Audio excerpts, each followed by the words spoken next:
My husband Julian looked me dead in the eye while sipping the champagne I bought and said, "I want the house, the cars, and the company stocks. You can keep the kid, she is too distracting." My lawyer begged me to fight him in court to drag it out for years if necessary.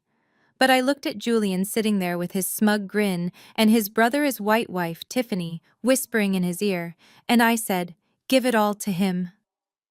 Everyone in the courtroom gasped. My mother started crying in the back row, thinking I had lost my mind. My friends blew up my phone, telling me I was being a doormat. At the final hearing, I signed everything over without shedding a single tear. Julian laughed as he walked out with millions in assets and the keys to our empire. He did not know that I had already won. He smiled until 30 days later when his lawyer turned pale as the IRS agents walked into his office and he realized the assets I gave him came with a $15 million surprise attached. Before I tell you how I destroyed his life without lifting a finger, let me know where you are watching from in the comments below. Hit like and subscribe if you have ever been the silent partner who actually held all the power. I am Regina, 34 years old, and for the last decade, I have been the invisible spine of Apex Solutions. My husband is Tech Empire. To the world, I was just the quiet wife who stayed home in our Buckhead mansion in Atlanta, raising our daughter while Julian graced the covers of business magazines. They saw him as the genius, and me as the lucky woman he rescued. Last Saturday was supposed to be a celebration of our journey. It was our 10th wedding anniversary. I had spent 3 days baking Julian his favorite cake from scratch, a 3-tier red velvet masterpiece with vanilla bean buttercream frosting, because no matter how rich we got, I still believed in the value of making things with my own hands. The house was filled with over 100 guests, including Julian, his biggest investors, board members, and the social elite of Atlanta, his Black community. I was wearing a gold gown that matched the theme of the night shimmering under the crystal chandeliers. I walked into the great room, balancing the heavy cake, carefully smiling at the sea of faces. Suddenly, the jazz music cut out. The room went silent. I thought Julian was about to make a toast to our love. He stood on the raised platform by the grand piano, holding a microphone, but his eyes were cold. He did not look at me with love. He looked at me like I was an employee he was about to fire. "Thank you everyone for coming tonight," Julian said, his voice booming through the speakers. "I know we are here to celebrate 10 years, but I have done a lot of thinking lately. A company like Apex requires a CEO who is unburdened, a man who is constantly upgrading, and frankly, I have outgrown this current chapter." I froze halfway across the room, the cake heavy in my arms. My heart started pounding in my throat. Julian continued without missing a beat. "So I am announcing tonight that this is my last party as a married man. Regina and I are filing for divorce effective immediately." Gasps rippled through the room. A wine glass shattered somewhere in the back. I felt like the floor was dissolving beneath my high heels. But Julian was not done. He gestured to the corner of the room where his brother Tyrell and his wife Tiffany were standing. Tiffany stepped forward, beaming like she had just won a pageant. She was wearing a white dress that looked suspiciously like a bridal gown. "And since I am entering a new era of excellence," Julian said, smiling at her, "I have asked my sister-in-law, Tiffany, to take over the interior design of this estate starting tomorrow. She has the most sophisticated taste of anyone I know, and she is going to help me rebrand my life to match the level of success I have achieved." Regina's style has always been a bit too domestic for where I am heading. Tiffany waved to the crowd, a fake, humble smile plastered on her face. Then she looked directly at me and said loudly enough for the front row to hear, "Don't not worry, Regina. I will make sure the house finally looks like a billionaire lives here." I stood there humiliated, my arms trembling from the weight of the cake and the weight of the betrayal. Julian stepped down from the platform, walked over to me, and pulled a thick envelope from his jacket pocket. He threw it right on top of the cake, the pristine white frosting smeared onto the legal documents. "Sign these tonight," he whispered, so only I could hear. And try not to get frosting on my Italian marble floors on your way out. I did not scream. I did not throw the cake at him, though every fiber of my being wanted to. I simply turned around and walked back into the kitchen, the sound of whispers following me like a swarm of bees. That was the moment the love died, and something much colder took its place. If you thought the party was bad, what happened later that night was the moment I knew there was no going back. I was in the kitchen scraping the ruined cake into the trash when the front door opened. It was not just Julian. Tyrell and Tiffany walked in dragging 4 massive Louis Vuitton suitcases. They did not knock. They walked in like they owned the place. Julian, I said, my voice steady despite the shaking in my hands. Why are they here? Julian loosened his tie and poured himself a scotch, ignoring me. Tiffany answered for him.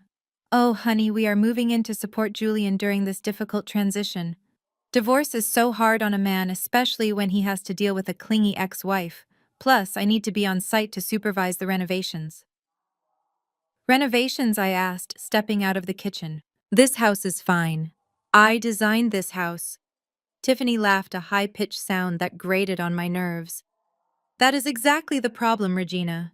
She walked over to the living room wall where I had hung a collection of rare tribal masks and tapestries I had brought back from Ghana and Senegal. Art that connected us to our heritage.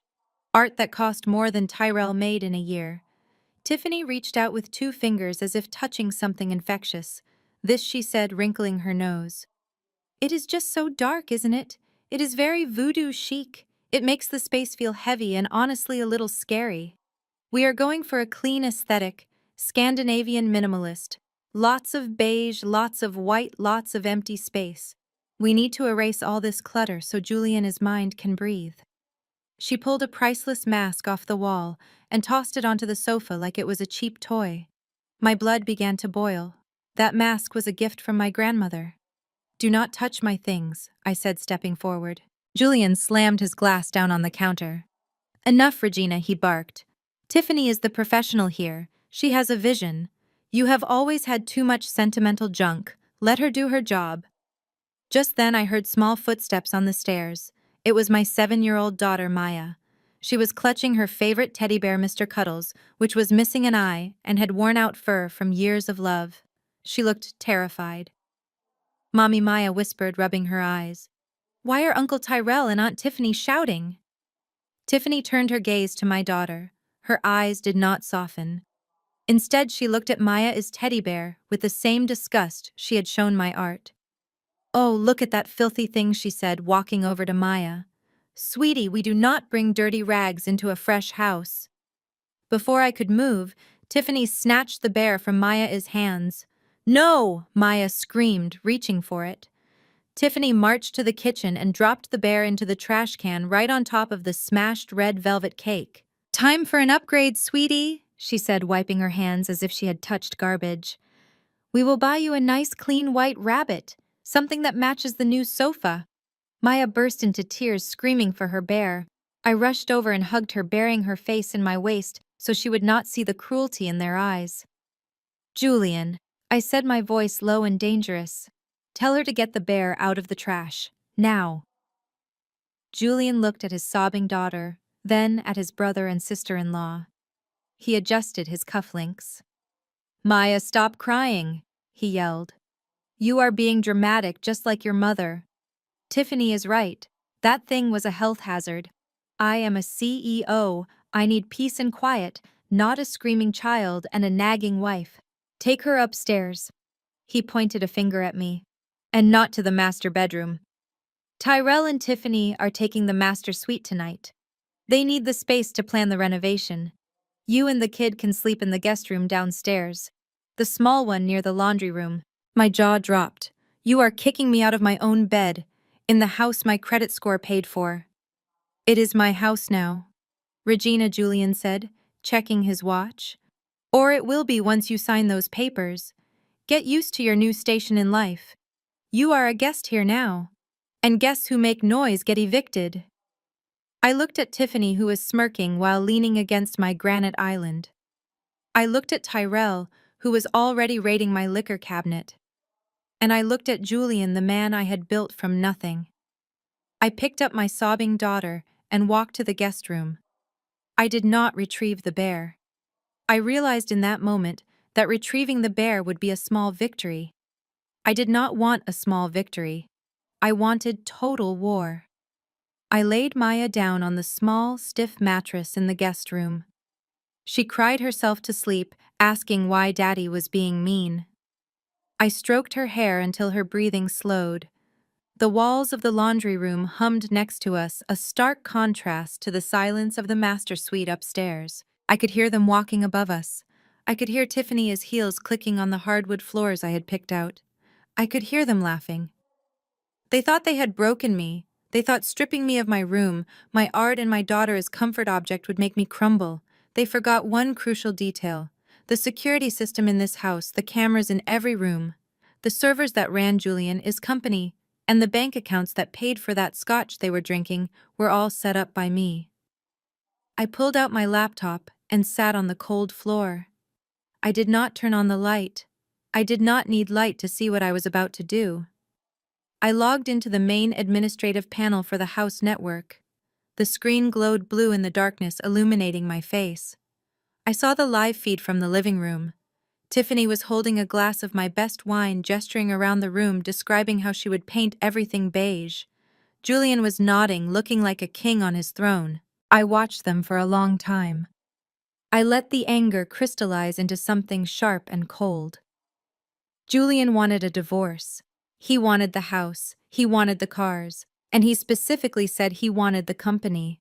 I opened the folder on my desktop labeled Maya Holdings. It was a shell company I had created years ago, one that Julian thought was just a small savings account for Maya's college. He had never bothered to ask what assets were actually inside it.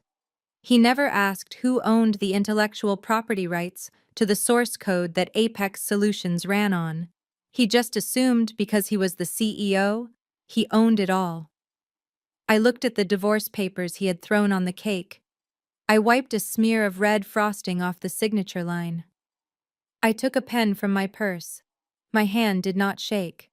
I signed my name. "You want the house, Julian?" I whispered to the screen, watching him laugh at something Tyrell said. "Take it. You want the company, take the shell. But you have no idea that you are evicting the architect and keeping the crumbling building." I closed the laptop. The game had begun. Tomorrow I would give him exactly what he asked for, and it would be the worst thing that ever happened to him. The conference room at the law firm was colder than a morgue.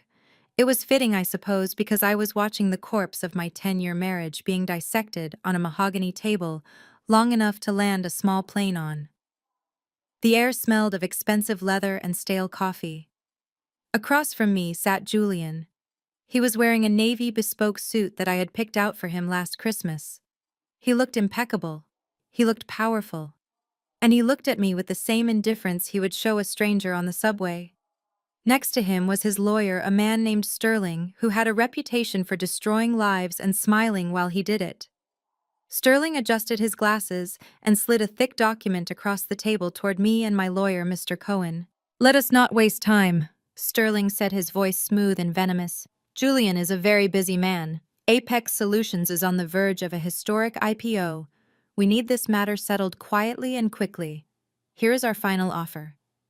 Mr. Cohen opened the folder. I watched his face turn red. His jaw clenched so hard I thought his teeth might shatter. He slammed the folder shut and pushed it back. "This is a joke," Cohen spat. "You cannot be serious. You want 100% of the company stock. You want the primary residence. You want the vacation home in Aspen. You want the entire fleet of vehicles. And you are offering Mrs. Brooks a spousal support stipend of $2,000 a month for 24 months. That is barely enough to rent a studio apartment in this city. Regina built that company alongside Julian. She is entitled to half." Julian finally looked up from his phone. He did not look at Cohen. He looked at me. His eyes were empty of any warmth. "Regina did not build anything," Julian said calmly. "She was a housewife, Cohen. She baked cakes. She changed diapers. She picked out curtains. I built Apex. I wrote the code. I closed the deals. I am the face of the brand. And right now that brand needs to be unencumbered by a dependent ex-wife. The lie was so bold, so audacious that I almost laughed. I wanted to scream that I wrote the original source code while he was asleep on the couch. I wanted to scream that I taught him how to pitch to investors, but I stayed silent. I gripped the armrests of my leather chair until my knuckles turned white. "We will go to trial," Cohen declared. "No judge in Atlanta will sign off on this. This is financial abuse. We will expose everything, Julian. We will audit every account." That is when Julian leaned forward. The indifference vanished, replaced by a predatory glint.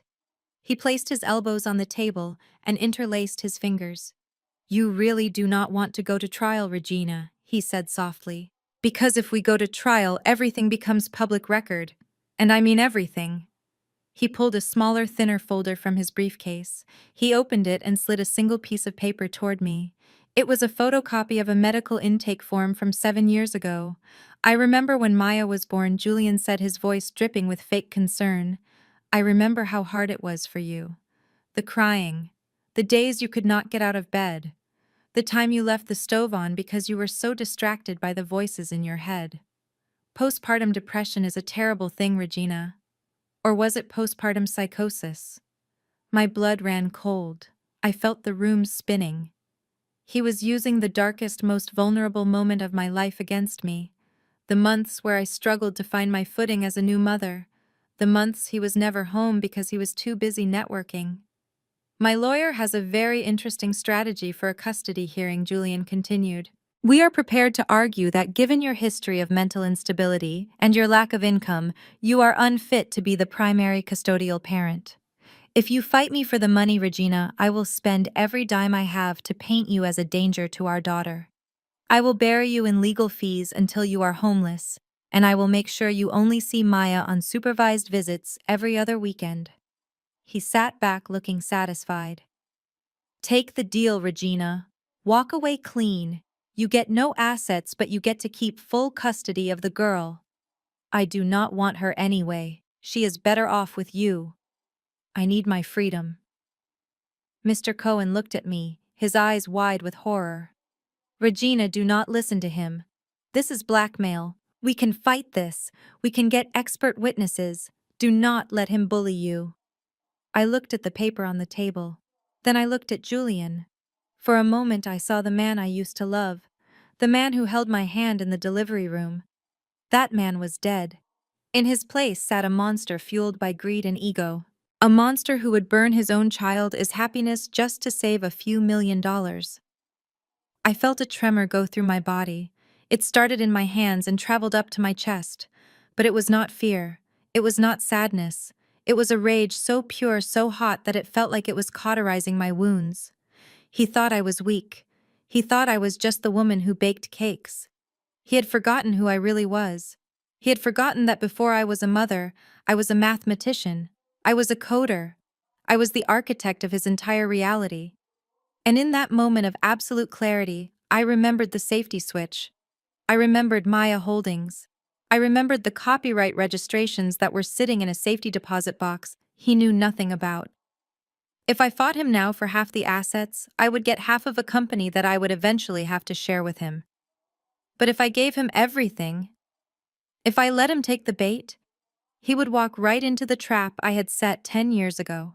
The only way to destroy him completely was to let him think he had won. I took a deep breath. The shaking stopped. I smoothed out the skirt of my dress. I looked Julian dead in the eye. I did not blink. "You are right, Julian," I said, my voice steady and devoid of emotion.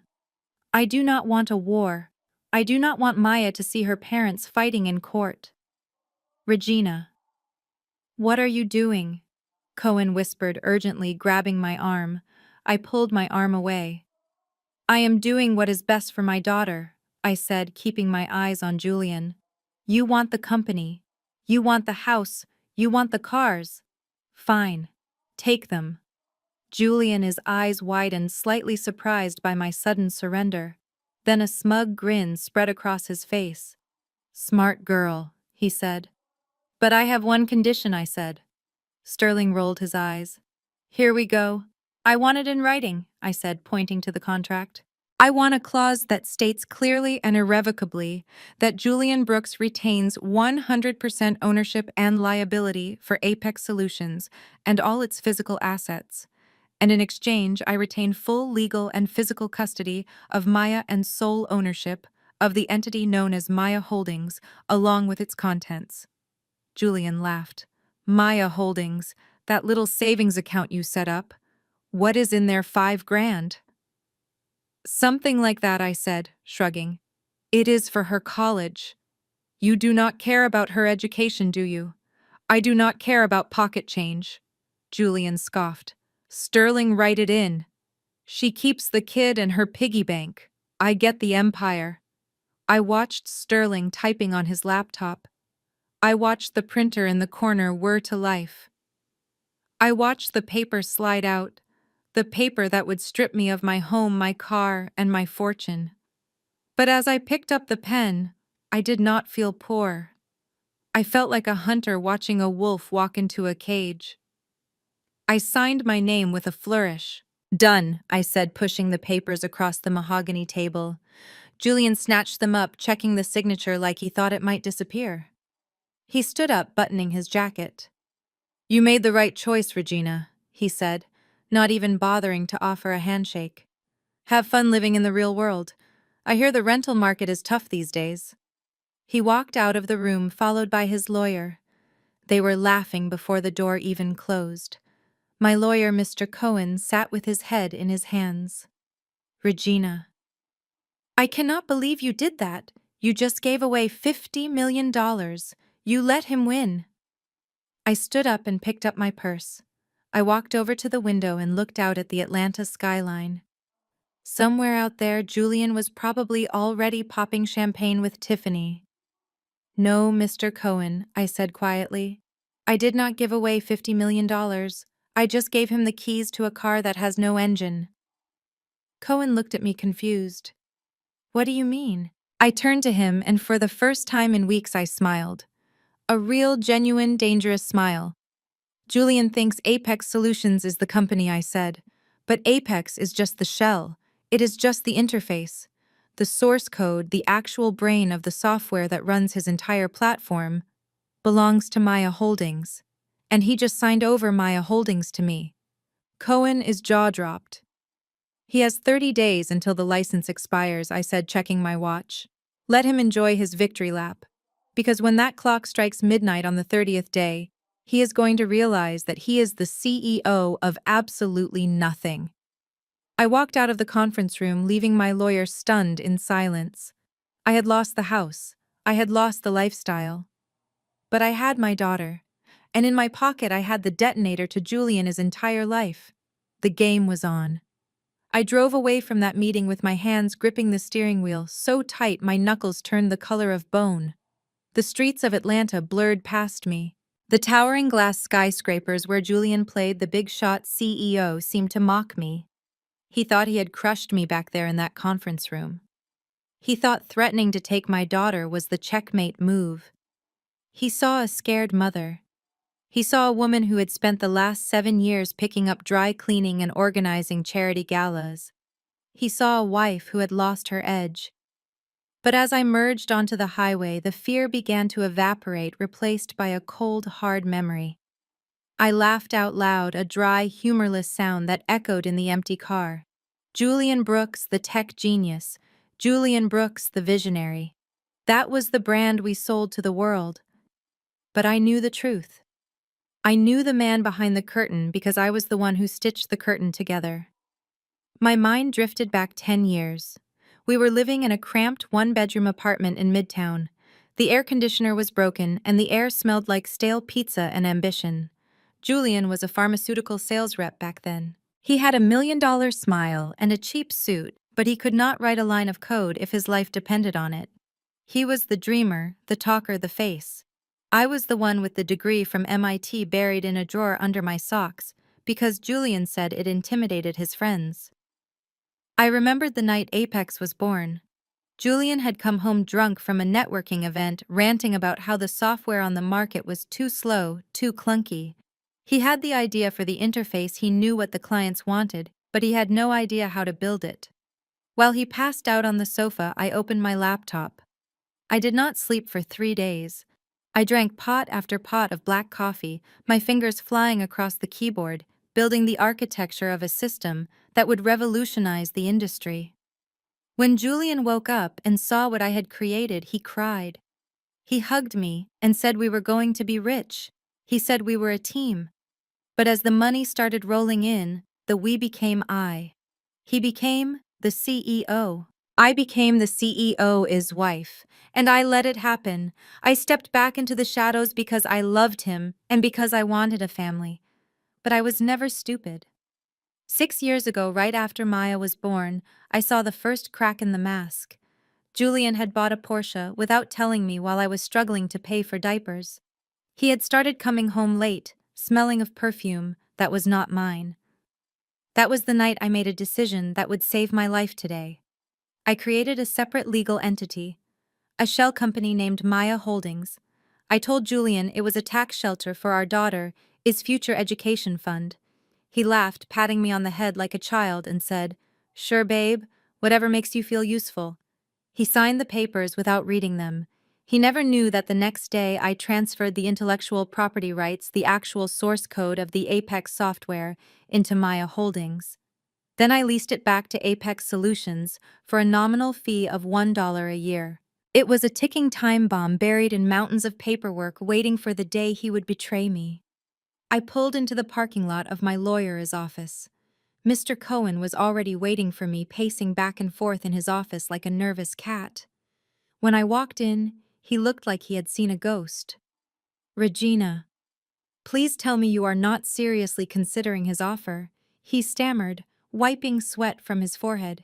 "You cannot give him everything. The house alone is worth $4 million. The stock options are worth 40. If you sign that paper, you are walking away with nothing but the clothes on your back." I sat down and crossed my legs. I felt calm, dangerous. "I am not walking away with nothing. Mr. Cohen," I said quietly, "I am walking away with the only thing that matters." Cohen slammed his hand on the desk. "This is insane. He is bullying you. We can fight the custody threat. We can hire forensic psychologists. Do not let him scare you into poverty." "He is not scaring me," I said. "He is underestimating me, and that is exactly where I want him." I reached into my purse and pulled out a flash drive. I placed it on the desk. "Mr. Cohen, I want you to draft the settlement agreement exactly as Julian asked. Give him the house, give him the cars, give him 100% of the equity in Apex Solutions. Give him the furniture, the art, the silverware." "I do not care." Cohen stared at me, his mouth open. But I continued, leaning forward. "There is one specific clause I need you to insert. It needs to be in the section regarding minor assets and miscellaneous entities." I paused, letting the words hang in the air. "Write that Julian Brooks voluntarily relinquishes all claims ownership and interest in the entity known as Maya Holdings and all its assets, tangible and intangible. In exchange, Regina Brooks relinquishes all claims to Apex Solutions." Cohen looked confused. "The college fund? The piggy bank account? Regina, that has maybe $5,000 in it? Why are you worried about that when he is stealing 50 million? Because I said, a small smile playing on my lips. "Maya Holdings is not a piggy bank." I stood up and walked to the window, looking out at the city where Julian was probably right now toasting to his victory. "Julian thinks Apex is the engine," I said.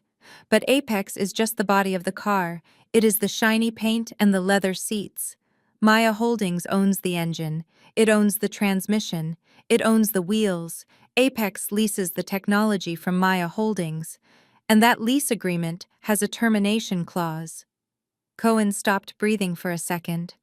He looked at me with wide eyes, realizing for the first time who was actually sitting in his office. "What is the termination clause?" he whispered. I turned back to him. "The lease terminates automatically if Julian Brooks is no longer married to Regina Brooks." The room went silent. I could hear the hum of the air conditioner, the same sound that used to fill our apartment when I wrote that code. Cohen started to laugh. It started as a chuckle and turned into a full belly laugh of disbelief. So you mean to tell me, he asked, grinning wildly, that if he signs this divorce decree, he is effectively firing himself? He is stripping his own company of the right to use its own software. Exactly, I said. And since he is so arrogant, he will never check the IP registry. He thinks he built it, so he assumes he owns it. He has no idea that for the last 6 years, he has been renting his own empire from his wife for $1 a year. Cohen shook his head, looking at me with a newfound reverence. You are terrifying, Regina. Remind me never to cross you. He sat down at his computer and cracked his knuckles. I will draft it immediately, he said. We will bury the Maya Holdings clause on page 42, right between the pet custody and the gym membership details. He will skip right over it. Make sure the language is airtight, I said. I want him to feel like he won. I want him to walk out of that courtroom thinking he stripped me bare. Because the higher he climbs, the harder he is going to fall when I pull the rug out. Cohen looked at me one last time before typing. He is going to think you are crazy, he warned. Giving up a fortune for a savings account. I picked up my purse and headed for the door. Let him think I am crazy, I said. Let him think I am weak. Let him think I am just a broken-hearted woman trying to save pennies for her daughter. That is the only way this works. I walked out of the office and back into the heat of the Atlanta afternoon. My phone buzzed. It was a text from Julian. Drafts will be ready tomorrow. Do not be late, and do not bring any drama. I looked at the message and typed back 2 words. No drama. I deleted the text and started my car. The engine roared to life. I drove toward the highway, toward the small rental apartment I had secured for me and Maya. It was tiny. It had no pool, no marble floors, no view of the skyline, but it was going to be the headquarters of my new life. Julian wanted to play chess. He just did not realize that while he was busy capturing pawns, I had already positioned my queen to take his king. The next 24 hours were going to be the longest of my life, but I was ready. I was going to sign my life away, and I was going to do it with a smile. The morning of the mediation hearing, the Atlanta sky was a bruised purple color, heavy with unshed rain. I dressed in a charcoal gray cardigan and a simple black skirt. I pulled my hair back into a severe low bun and wore no makeup. I needed to look tired. I needed to look defeated. I needed to look like a woman who had been crushed under the weight of her husband's success. Looking in the mirror, I did not recognize the shark swimming behind my own eyes. I arrived at the courthouse 15 minutes early, but Julian was already there, and he had brought an audience. Sitting on the wooden bench outside the courtroom was Julian, looking like a GQ cover model in a 3-piece Italian suit. Next to him was Tiffany, his sister-in-law. She was wearing a white blazer that looked suspiciously similar to the one I had worn to my bridal shower. She was scrolling on her phone, smiling as if she were waiting for a table at brunch, not a divorce hearing. But the real shock was the woman sitting on Julian's other side. She could not have been more than 22. She was wearing a neon pink bodycon dress that barely covered her thighs, and she was popping gum loudly. I recognized her from Instagram. Her handle was Candy with a K, and she posted mostly photos of herself on yachts that did not belong to her. Julian looked up as I approached. He did not have the decency to look ashamed. Instead, he rested his hand on Candy's knee. "You made it?" he said, checking his watch. "I was worried you would get lost. I know you are not used to coming downtown without a driver." I ignored the jab. I ignored Tiffany's snicker. I ignored the way Candy looked me up and down with pity in her heavily lashed eyes. I simply gripped my purse tighter, the strap digging into my shoulder. "Let us just get this over with, Julian," I said softly, keeping my eyes on the floor. We walked into the conference room where Judge Harrison was waiting. She was a formidable woman in her 60s with keen eyes that had seen every lie a spouse could tell. She looked at Julian's entourage with distinct disapproval. especially when Candy sat down and immediately started taking a selfie. Judge Harrison put on her reading glasses and opened the settlement agreement file. The room was silent except for the hum of the air conditioner and the sound of Candy chewing her gum. I watched the judge's eyes scan the pages. Her eyebrows climbed higher and higher with every paragraph. She stopped reading and looked up over her glasses, staring directly at me. "Mrs. Brooks," she said, her voice stern, "I have reviewed this agreement. Do you understand what you are signing here?" "Yes, Your Honor," I whispered. The judge shook her head. "Mrs. Brooks, this is not a standard division of assets. In fact, it is completely lopsided. Your husband is retaining the marital home valued at $4 million. He is retaining all vehicles. He is retaining 100% of the stock in his company. You are walking away with a small stipend and—" She squinted at the paper. "Sole ownership of a dormant entity called Maya Holdings, which appears to have no valuation." She leaned forward. "Mrs. Brooks, are you under duress? Has anyone threatened you or coerced you into accepting these terms?" The room went deadly quiet. I could feel Julian stiffen beside me. I could feel Tiffany holding her breath. This was the moment. If I showed even a hint of backbone, the judge would throw this agreement out. She would order a forensic audit. She would force a fair fight. And a fair fight was the last thing I wanted. I took a shaky breath. I forced tears to well up in my eyes. It was not hard. I just thought about Tiffany throwing my daughter as bare in the trash. "No, Your Honor," I said, my voice trembling just enough to be convincing. "I am not being threatened. I am tired. I cannot fight him. He has the best lawyers. He has the money. I just want peace for my daughter. I want to take her and go. Please, just let me sign it." I saw the judge's expression soften from suspicion to pity. She saw a broken woman. She saw a victim. She looked at Julian with disgust. "Mr. Brooks," she said, her voice icy, "you should be ashamed of yourself, leaving the mother of your child with practically nothing while you parade around town." Julian shrugged, buttoning his jacket. "She wants out, Judge. I am giving her an out. It is what she asked for." The judge sighed. She picked up her stamp. "Very well. Since both parties are consenting adults and legal counsel is present, I will approve the agreement." She slid the papers across the massive oak table. Julian grabbed the pen before it even stopped sliding. He did not read a single word. His eyes were wide with greed, fixed on the prize. He flipped past the custody arrangement. He flipped past the alimony schedule. He went straight to the asset distribution page. He signed his name with a large, aggressive loop.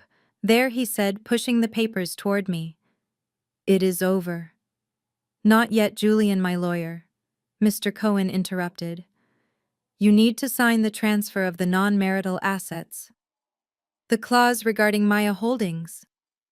Julian rolled his eyes. He looked at Candy, who was checking her nails. "Babe, give me a second," he said to her. "I have to sign over a piggy bank to my ex." He grabbed the second document. This was the document.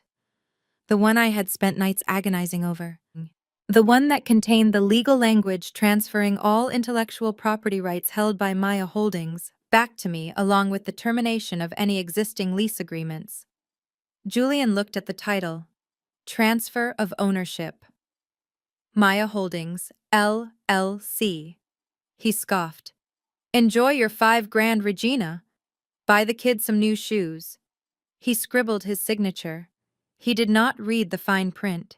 He did not read the paragraph that defined the assets of Maya Holdings as including all source code algorithms and proprietary architecture currently utilized by Apex Solutions. He stamped it with his thumbprint as required by the court. The sound of that stamp hitting the paper was the sweetest music I had ever heard. It sounded like a guillotine dropping. I took the pen. My hand was steady now. I signed my name next to his. I signed away the mansion. I signed away the Porsche. And then I signed the document that accepted ownership of his entire life, his work. Judge Harrison notarized the documents. It is done, she said, closing the file. You are divorced. Julian stood up immediately. He high-fived his lawyer. Tiffany clapped her hands giddily. Candy finally looked up from her phone and popped her gum. Yay, are we going to lunch now? She asked. I am starving. Yes, babe, we are going to lunch, Julian said. We are going to the most expensive place in the city. He turned to me. The courtroom began to clear out, but he lingered for a moment. He leaned in close, his cologne smelling of sandalwood and arrogance. Thank you for being stupid, Regina, he whispered in my ear. I looked up at him. I did not flinch. He continued, his voice dripping with malice. You really made this easy for me. I thought you would put up a fight. I thought you had some fight left in you. But you are just like your mother. Weak. Tiffany walked by and brushed her shoulder against mine. Bye, Regina, she said, smirking. Do not worry about the house. I am going to burn that hideous furniture of yours in the backyard tomorrow. It will be a cleansing ceremony. They walked out of the courtroom laughing. I could hear their voices echoing down the marble hallway. They were celebrating. They were planning their renovation.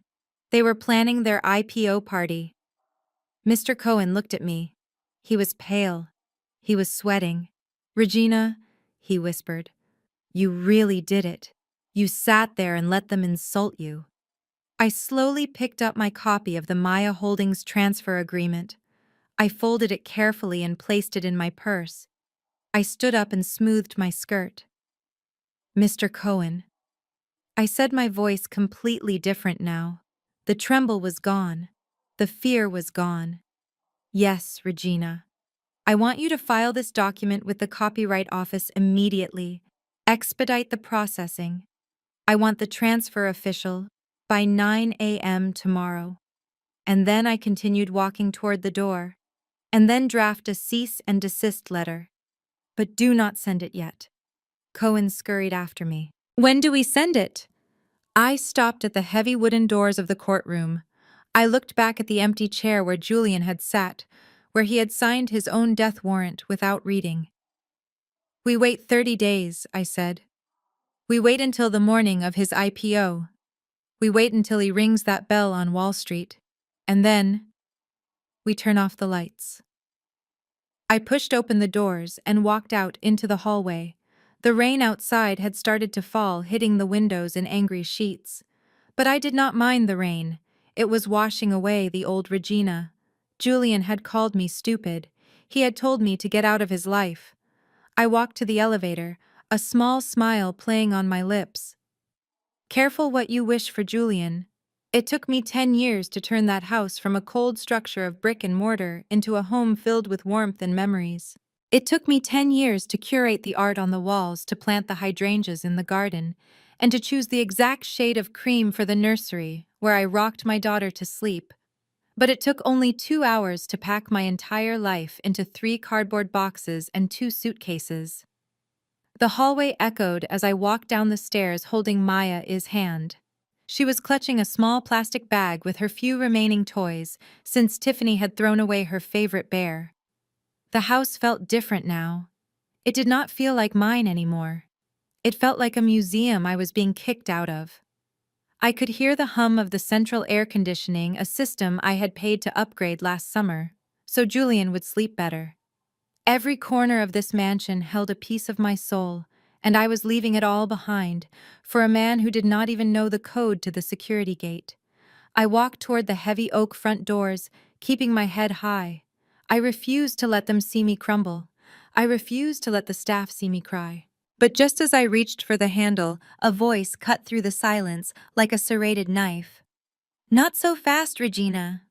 I stopped and closed my eyes for a second, taking a deep breath to steady my racing heart. I turned around. Tiffany was standing there blocking the exit. She was wearing a silk robe. My silk robe. The one I had bought in Paris on our honeymoon. She had a clipboard in one hand and a glass of mimosa in the other. Julian asked me to conduct a final inventory, she said, stepping closer, her perfume overpowering the scent of the fresh lilies in the foyer. We need to make sure you are not looting estate assets. You know how sticky fingers can get during a divorce. Looting, I repeated, my voice flat. Tiffany, I bought everything in this house. The rug you are standing on costs more than your car. She laughed, taking a sip of her drink. Corrections, sweetie. You bought it with Julian as money, which means it belongs to Julian. And now it belongs to the estate, so open the bags. She pointed a manicured finger at the suitcases sitting by my feet. I looked at Maya. She looked scared, holding my leg tight. Maya, go wait by the door, I said softly. Maya moved away and I unzipped the first suitcase. It was humiliating. It was degrading. It was exactly what they wanted. Tiffany kicked the bag open with her foot. She crouched down, sifting through my clothes like she was rummaging through a discount bin. She threw my sweaters onto the floor. She shook out my jeans. She opened my toiletry bag and inspected my face creams. "Oh, this brand is expensive," she said, holding up a jar of moisturizer. "I think I will keep this. Julian says his skin has been dry lately." She tossed my personal items into a pile behind her. I stood there watching her rob me in broad daylight inside the house I technically still owned until the papers were processed. I did not stop her. I let her take the cream. I let her take the silk scarf. I let her take the dignity of the moment because I knew what was coming in 30 days. Then she saw it. Tucked into the side pocket of my carry-on was a small velvet pouch. Tiffany's eyes lit up. She snatched it before I could react. "What is this?" she asked, pulling the drawstring open. She tipped the bag upside down, and a heavy gold necklace slid into her palm. It was an antique locket, intricate and worn with age. It was not flashy. It did not have diamonds. But it was the most valuable thing I owned. It had belonged to my grandmother, who had passed it down to my mother, who had given it to me on my wedding day. It was the only heirloom I had left. "Give that back, Tiffany," I said, my voice dropping an octave. "That is not a marital asset. That is a family heirloom. It is not on the inventory list." Tiffany held it up to the light, swinging it back and forth. "It looks like real gold," she said, her eyes narrowing. "And gold is an asset, Regina. How do I know you did not buy this with Julian, his credit card last week to hide money?" "You know exactly where that came from," I hissed, stepping forward. "You were at the wedding. You saw my mother put it on my neck. Give it to me." Tiffany smirked and clasped her fingers around the locket. "I do not think so," she said. "I think this stays here until we can get it appraised. If it is worth less than $500, maybe Julian will mail it to you. But honestly, it goes really well with the new aesthetic I am planning. Vintage chic, you know." My hands curled into fists at my sides. The rage was blinding. I wanted to tackle her. I wanted to tear that robe off her body and drag her out of my house. I wanted to scream until the windows shattered. That necklace held the picture of my grandmother inside. It was sacred. But then I looked past Tiffany. Through the glass of the living room window, I could see Julian. He was sitting on the patio talking on the phone, probably bragging to an investor about the IPO. He looked comfortable. He looked safe. If I fought Tiffany now for the necklace, she would call the police. She would claim I assaulted her. Julian would use that police report to prove I was unstable. He would use it to take Maya. He would win. I looked at Tiffany standing there with her smug grin, holding my history hostage. She wanted a reaction. She wanted to see the angry black woman that society expected me to be so she could play the victim. I unclenched my fists. I exhaled slowly, pushing the anger down into the pit of my stomach, where it would serve as fuel for the fire I was about to light. "Keep it," I said, cold and sharp. Tiffany blinked, surprised by my surrender. "Really?" she asked, suspicious. "Yeah, keep it," I said, zipping up my bag. "It is a mourning piece, actually. My grandmother wore it to funerals." I grabbed the handle of my suitcase and took Maya's hand. I walked past Tiffany, stopping just inches from her face. "Consider it a down payment on the funeral for your personality," I whispered. "Because honestly, you are going to need more than gold to fix what is rotting inside you." Tiffany gasped, clutching the necklace to her chest, but I was already moving. I pushed open the heavy front doors and stepped out into the humid Atlanta air. The sun was shining, but it felt cold. I walked down the long driveway lined with the cherry blossom trees I had planted. I walked past the three-car garage. The door was open. I could see my white Porsche Cayenne parked next to Julian's Tesla. I walked right past them. Parked on the street outside the gate was a 10-year-old sedan with faded paint and a dent in the rear bumper. It was the car I had bought for $2,000 cash yesterday from a neighbor. It smelled like old cigarettes and disappointment. I opened the door for Maya and buckled her in. "Mommy? Why are we taking the ugly car?" she asked, wiping a tear from her cheek. "Because, baby," I said, climbing into the driver's seat, "this ugly car is the Freedom Express." I started the engine. It sputtered and coughed before roaring to life with a loud rattle. I looked up at the house one last time. I saw Tiffany standing in the window watching us leave. She was putting the necklace on, posing in the mirror. I shifted the car into drive. "Enjoy the view, Tiffany," I thought to myself. "Enjoy the marble floors. Enjoy the pool. Enjoy the man. Because you have no idea that you are standing in a house of cards, and I just pulled the bottom card out." I did not look back as I drove away. The gates closed behind us, sealing my past inside. I gripped the steering wheel of that rusted sedan, and for the first time in months, I felt a strange, terrifying thrill. They thought they had stripped me bare. They thought they had sent me away with nothing. But as I merged onto the highway headed toward our tiny rental apartment, I touched my purse. Inside was the transfer document. Inside was the key to the nuclear bomb that was ticking down. Julian had 30 days until his company went public. 30 days to brag. 30 days to shine. I turned on the radio and hummed along to a song. I was going to enjoy counting down every single second. The 30 days following our divorce were the quietest of my life, but for Julian, they were the loudest.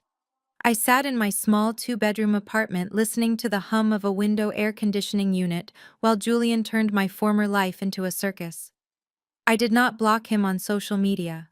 I did not ask my friends to stop sending me screenshots. I watched every single moment of his victory lap because I needed to time my strike perfectly. Julian was living like a man who had cheated death. He bought a neon green Lamborghini the day after I moved out. He posted a video of himself revving the engine in the driveway of our estate with the caption, "New toys for the new era." He was featured on the cover of a local business magazine under the headline, "The Bachelor Billionaire: How Julian Brooks Built an Empire Alone." I cut that picture out and taped it to my refrigerator right next to Maya's drawing of a broken heart. It was a daily reminder of why I could not show mercy. But the real transformation was happening inside the house. Tiffany was on a rampage. She called it a renovation, but it looked more like an erasure. She hired a demolition crew to tear down the walls I had painted. She sold my antique furniture for pennies on the dollar just to get it out of the house fast. She wanted to scrub away any evidence that I had ever existed there. One evening, I drove past the house. It was late, and I told myself I was just checking the mail, but deep down, I wanted to see the damage. I parked down the street and looked through the iron gates. What I saw made my stomach turn. My rose garden was gone. For 10 years I had cultivated those roses. There were rare breeds from England, vibrant reds and soft pinks. I used to spend hours out there pruning and watering, finding peace in the soil, when the stress of building Julian's company became too much. It was my sanctuary. Now it was just a pit of mud. A yellow bulldozer sat in the middle of the devastation. I watched from the car as Tiffany walked out onto the patio holding a glass of wine. She was pointing at the hole in the ground, instructing a contractor. I rolled down my window just enough to hear her shrill voice. "I want the infinity pool to go right to the edge," she was saying. "Make it modern. Make it sleek. I do not want any plants. Plants are messy. I want concrete and white stone."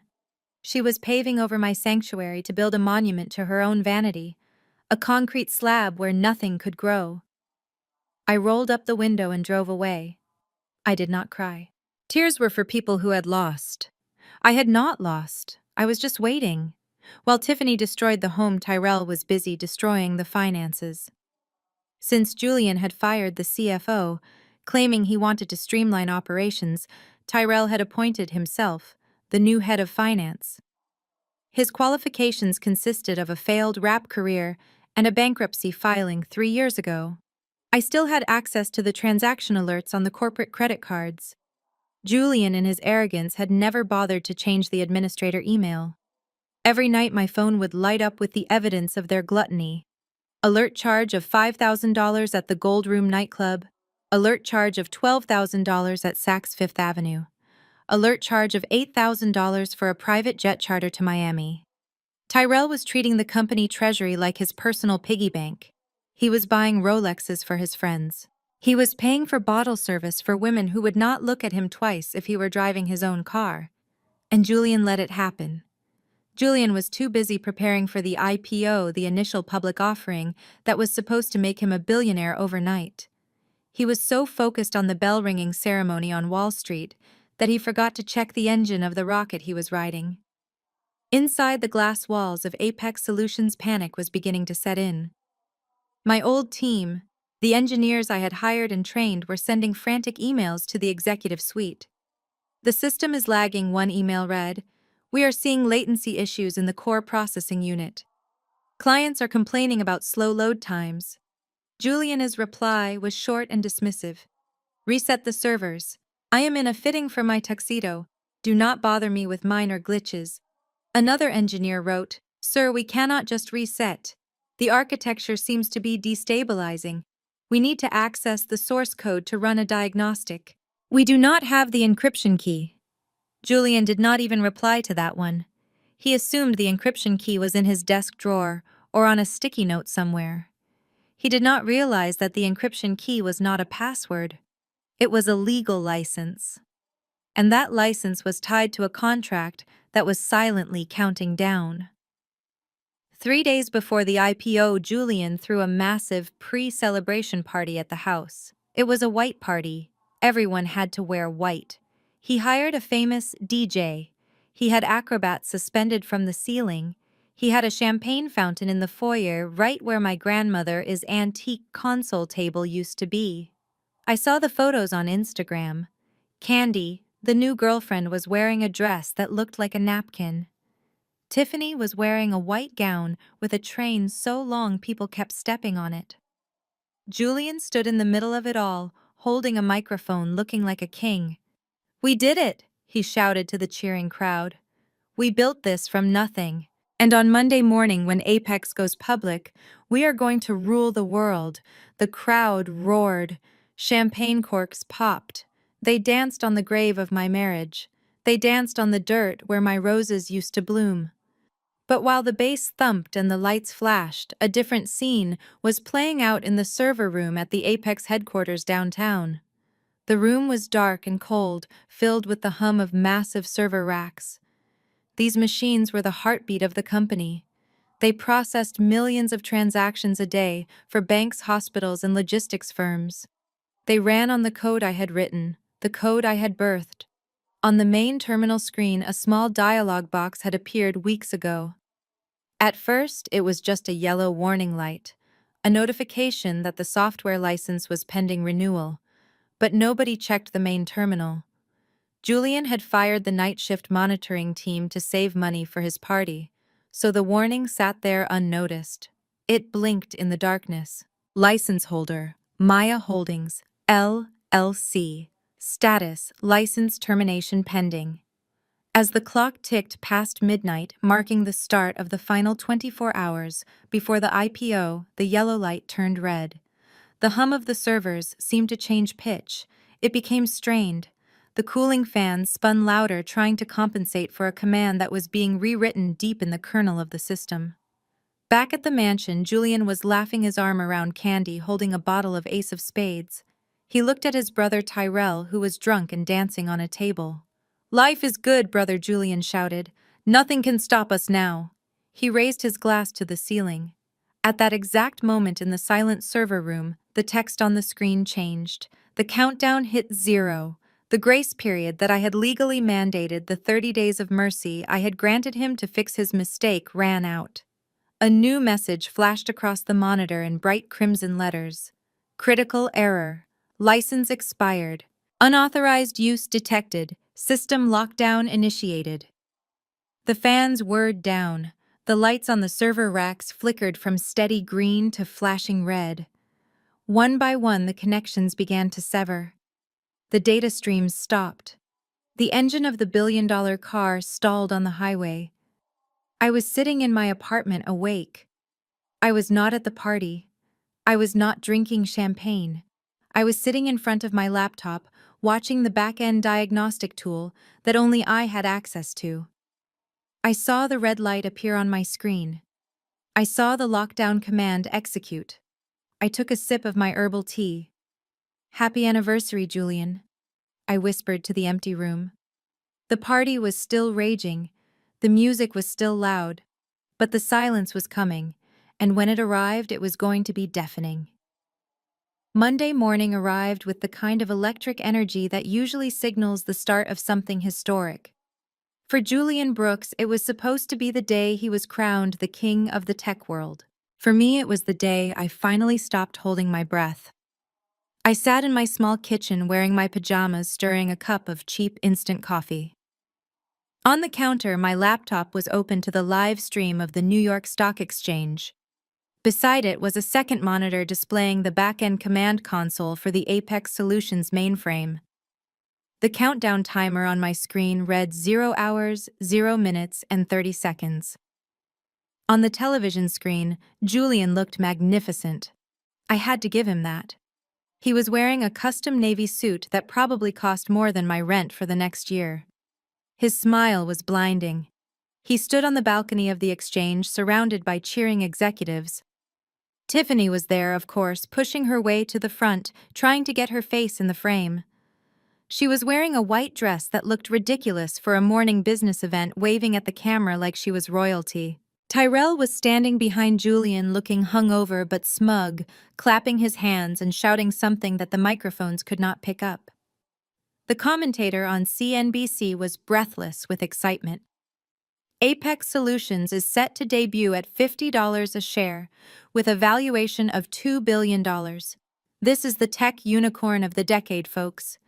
Julian Brooks has built a machine that runs the logistics of half the country. I took a sip of my coffee. The bitterness was grounding. Julian Brooks did not build a machine, I whispered to the empty room. Julian Brooks built a shiny plastic case. I built the machine. On the screen, the countdown clock for the market open began.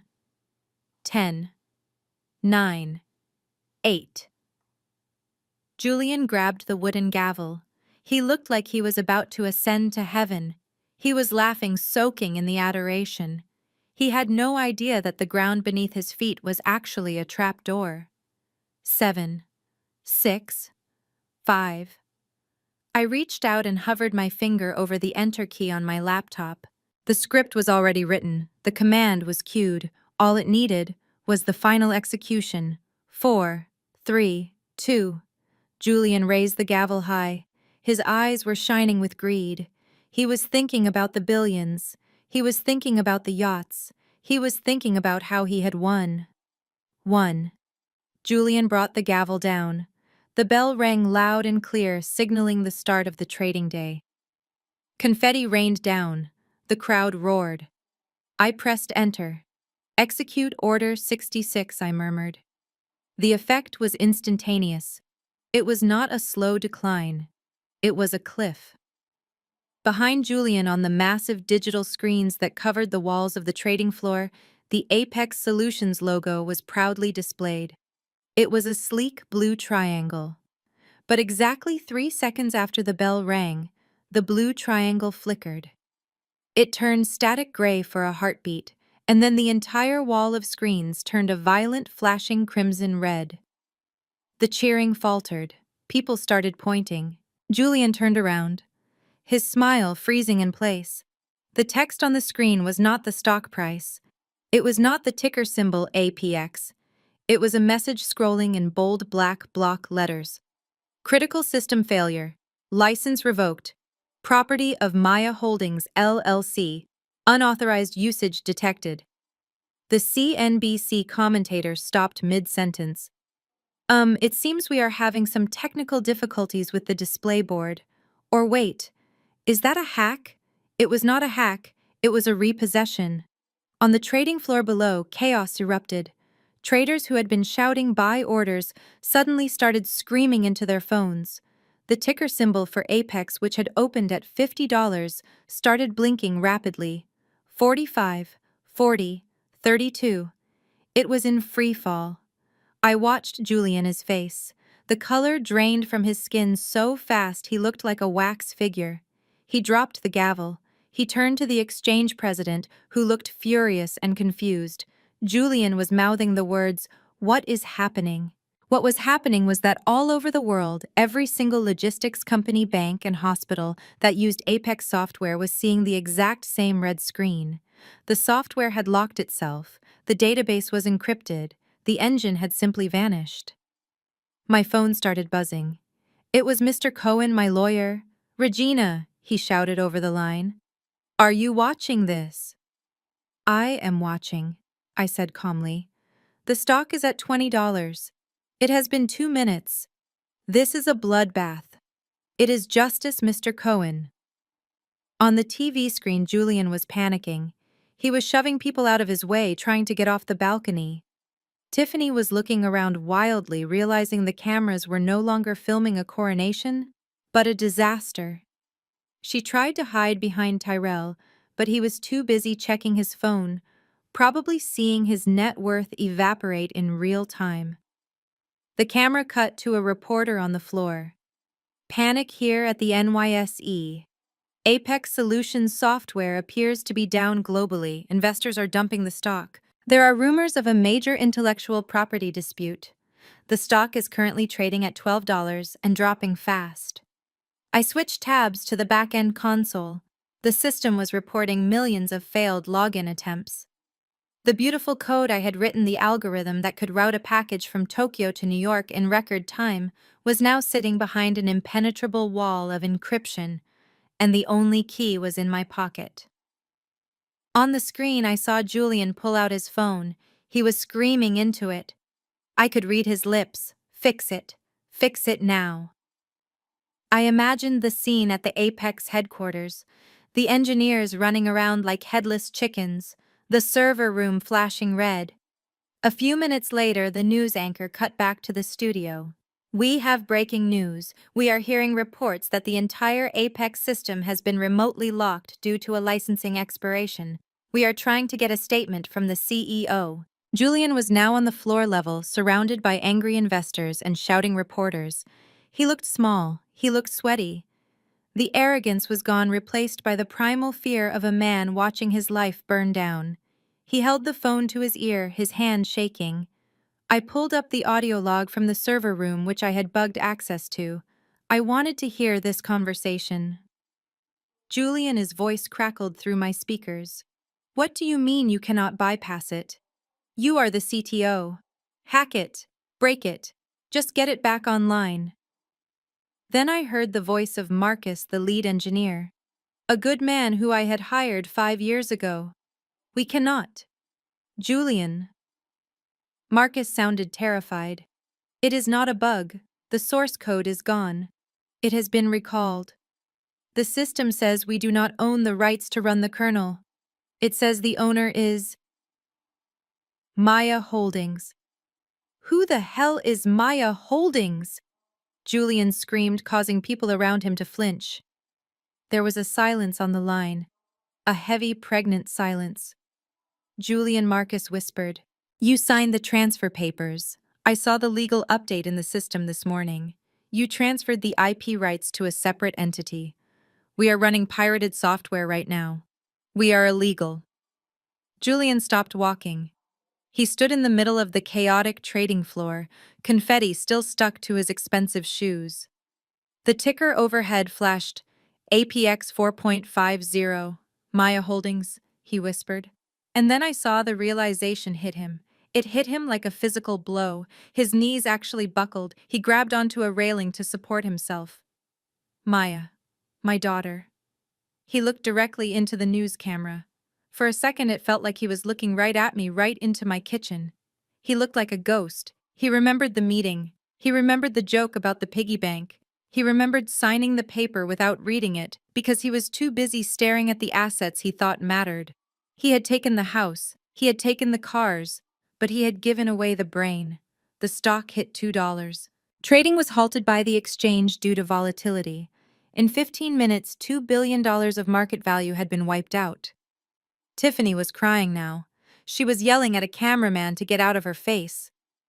Tyrell was sitting on the floor, his head in his hands. I closed the laptop. The show was over. The climax had been delivered. I finished my coffee. It was cold now, but it tasted like victory. My phone rang again.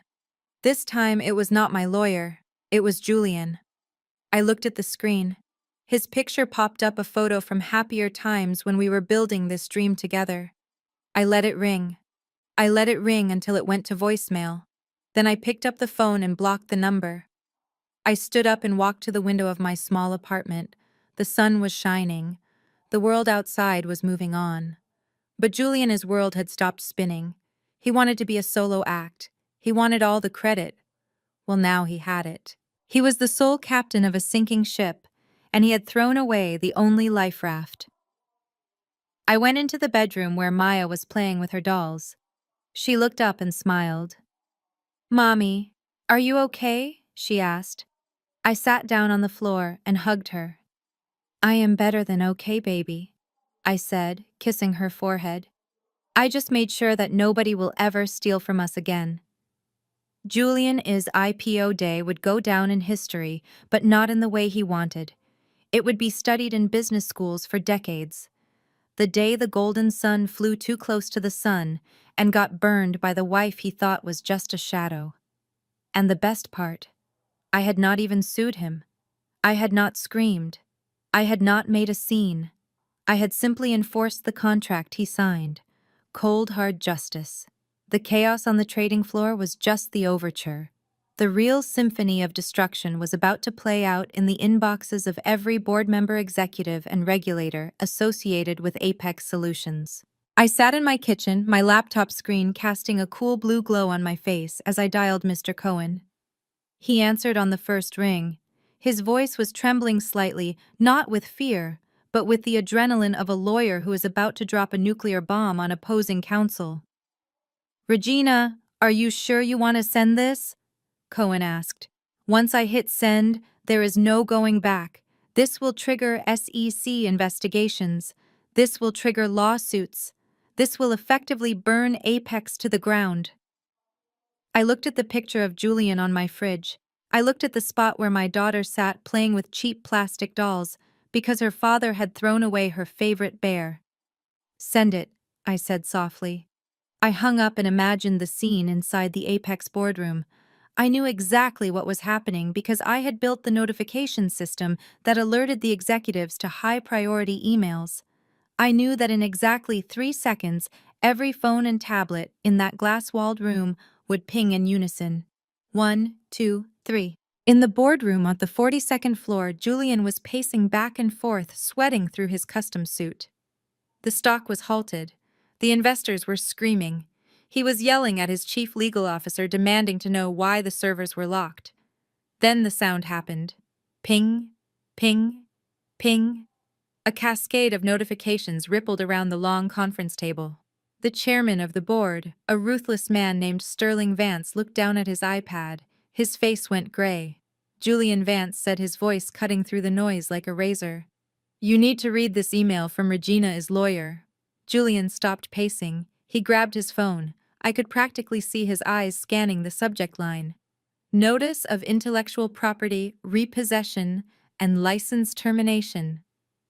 He opened the email. It was CC'd to the entire board of directors, the Securities and Exchange Commission, and the Department of Justice. The email was short. It was brutal. It was undeniable.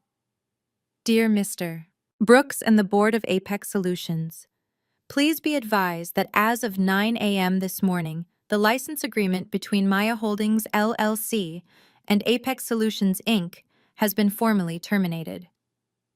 Julian surely squinted at the screen, his heart hammering against his ribs. The email continued. As you are aware, the core source code, the proprietary algorithms, and the entire back-end architecture of the Apex platform are the sole property of Maya Holdings, LLC. Apex Solutions has been operating under a lease agreement granted by the owner Regina Brooks. I imagined Julian reading my name. I imagined him choking on it. Per the terms of the original licensing agreement dated 6 years ago and reaffirmed in the divorce settlement signed by Mr. Brooks yesterday, the lease is contingent upon the continued marriage of the licensor and the licensee. With the finalization of the divorce, the lease is null and void, effective immediately. Furthermore, any continued use of the software constitutes federal copyright infringement and theft of trade secrets.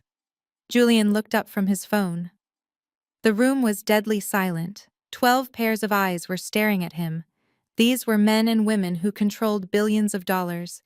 They looked at him like he was a contagion. What is this? Julian Vance asked, standing up. Is this true? Does your ex-wife own the code? Julian stammered. No, she does not.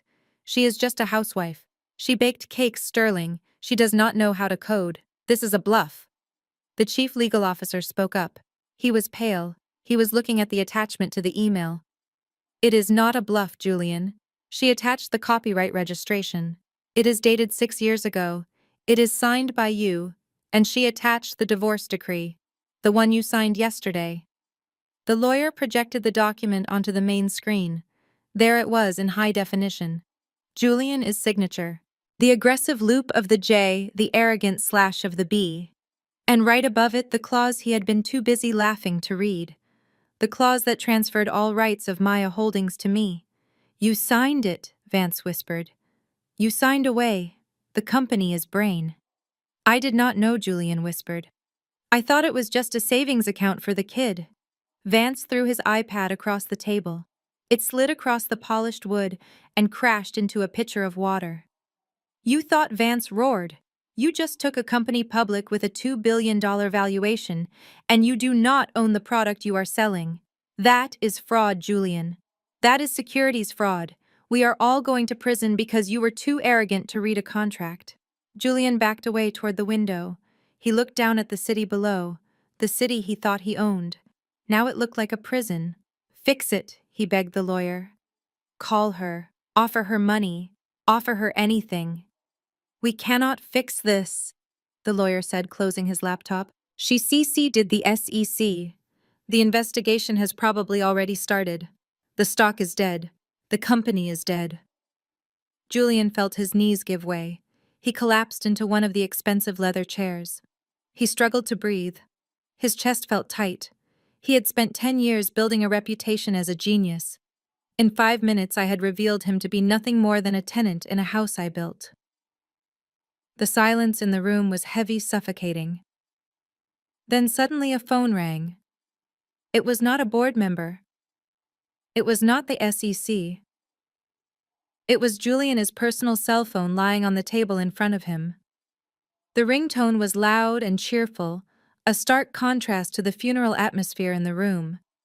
It was the ringtone he had assigned to Tiffany. Julian stared at the phone. He did not want to answer it, but his hand moved automatically.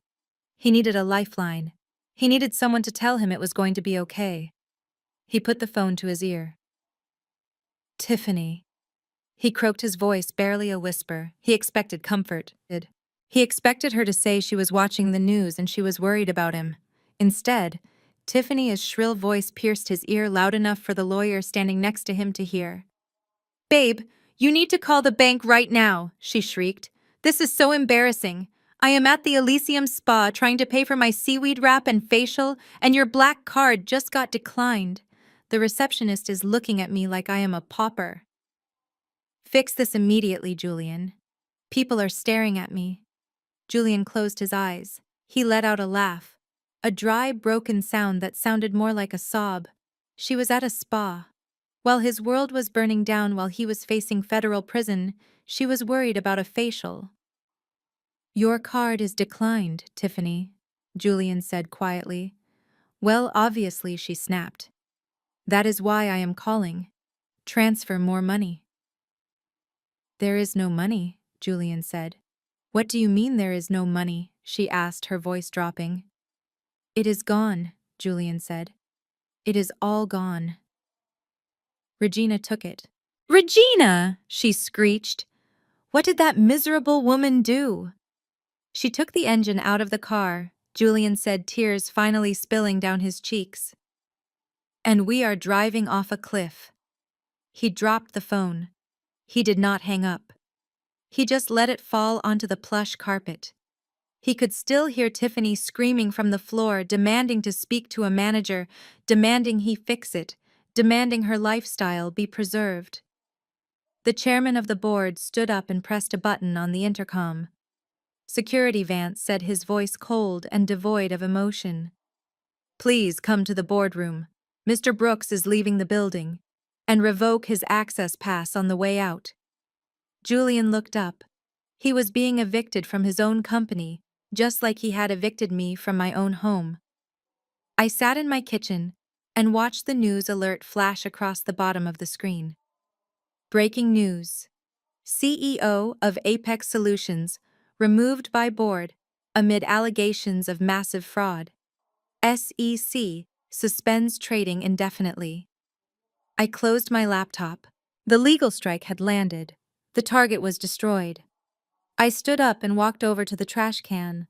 I peeled the picture of Julian off the refrigerator, the one from the magazine cover, where he looked like a god. I crumpled it into a ball and dropped it on top of the coffee grounds. Goodbye, Julian, I whispered. My phone buzzed again. It was a text from Mr. Cohen. It is done. They are calling for a settlement meeting. They want to know what you want. I smiled and typed back my answer. I do not want a meeting. I want to watch them burn for a little longer. Tell them I am busy. Tell them I am taking my daughter to buy a new teddy bear. I grabbed my keys and called out to Maya. Come on, baby. Put your shoes on. We are going shopping. As we walked out to the ugly rusted car, the sun seemed to shine a little brighter. The weight on my chest was gone. I had taken back my power. And the best part was, Julian still had no idea that losing the company was just the beginning. He still had the house, or at least he thought he did, but the bank notice was already in the mail. The fall of the House of Brooks was not a slow, graceful decline. It was a vertical drop at terminal velocity. In the 48 hours following the stock market crash, Julian went from being the golden boy of Atlanta to a pariah. I watched it all unfold from the safety of my apartment, sipping tea and monitoring the legal news wires. It was like watching a documentary about the Titanic, only I was the iceberg, and the captain had steered right into me on purpose. The lawsuits hit him first. They came in waves like a tsunami. First, it was the class action lawsuit from the shareholders who had lost millions in minutes. They accused Julian of gross negligence and securities fraud. Then came the Department of Justice announcing a formal investigation into whether Julian had knowingly misled investors about the ownership of the intellectual property. But the blow that actually brought him to his knees came from the banks. I knew exactly when it happened because I got a notification on my phone. Since my name was still technically on the joint mortgage, even though I had signed the quitclaim deed, the bank had not processed it yet. Due to the backlog, I received the alert. Account frozen, suspicious activity, federal seizure order. Julian was standing in his kitchen trying to transfer $10,000 to a criminal defense attorney. The transfer failed. He tried again. Failed. He called the bank, screaming at the poor teller. Sir, the teller said, her voice trembling. We have received a freeze order from the SEC. All assets associated with Apex Solutions and its officers are locked pending investigation. We cannot release a penny. Julian threw his phone against the wall. It shattered, leaving a dent in the expensive plaster Tiffany had just ordered. Speaking of Tiffany, the atmosphere inside that mansion had shifted from a party to a cage match. The renovation crew had walked off the job the moment the news broke, leaving the backyard a muddy pit of half-poured concrete. Tiffany was pacing around the living room, kicking at boxes of my old things she had planned to sell. I need cash. Tyrell, she screamed. The spa wouldn't let me leave until I gave them my diamond earrings as collateral. Do you know how humiliating that is? Tyrell was sitting on the floor, his head in his hands. He looked like a man who had gambled his soul and lost. Shut up, Tiffany, Tyrell snapped. Julian is going to jail. We are all going to jail. I used the corporate card to buy your Range Rover. That is embezzlement. Tiffany stopped pacing. She looked at her husband with a mixture of disgust and disbelief. You what? She hissed. You told me Julian gave us that car as a bonus. I lied, Tyrell whispered. There were no bonuses. The company was bleeding cash even before the crash. We were living on credit, Tiffany. That was the moment the mask fell off. For months, Tiffany had played the role of the supportive sister-in-law, the classy white woman who was elevating the Brooks family brand. But now, with the money gone, the veneer cracked. She walked over to Tyrell and slapped him hard across the face. The sound echoed in the empty, cavernous room. You loser, she screamed. You pathetic, lying loser. I should have known better than to marry into this family. I thought you guys were different. I thought you were the good ones. But you are just like everyone said. Just a bunch of pretenders trying to act like you belong in this neighborhood. Tyrell looked up, shock written all over his face. What did you say? You heard me, Tiffany spat. Her face twisted and ugly. You dragged me down with you. I could have married a doctor. I could have married someone with old money. Instead, I married a fraud who steals from his own brother. And now look at me. My reputation is ruined. My friends are laughing at me. She grabbed a vase from the table, one of the few pieces of mine she hadn't sold yet, and threw it at him. It smashed against the wall, showering Tyrell with glass. I am leaving, she announced, storming toward the stairs. I am packing my bags and I am going to stay at the Four Seasons until you fix this. You cannot go to the Four Seasons, Tyrell yelled back, his voice cracking. We have no money, Tiffany. The cards are dead. You have nowhere to go. Tiffany froze on the stairs. She realized he was right. She was trapped in the mansion she had tried to steal with a husband she despised and no way out. She sat down on the step and began to wail, not out of sadness, but out of pure, selfish rage. Meanwhile, outside in the driveway, Julian was trying to stop the bleeding the only way he knew how. He was trying to sell the neon green Lamborghini. He had called a luxury car broker, a guy who specialized in quick cash deals for rappers and athletes. The broker arrived in a tow truck, looking at the car with a skeptical eye. It has 12 miles on it, Julian said, wiping sweat from his forehead. I paid $300,000 for it last week. Just give me $200 cash. I need it today. The broker shook his head. I cannot take it, Julian. What do you mean you cannot take it? Julian shouted. It is a brand new Lambo. It is pristine. It is a crime scene, the broker said, crossing his arms. I ran the VIN number on the way over. The bank put a lien on this car an hour ago.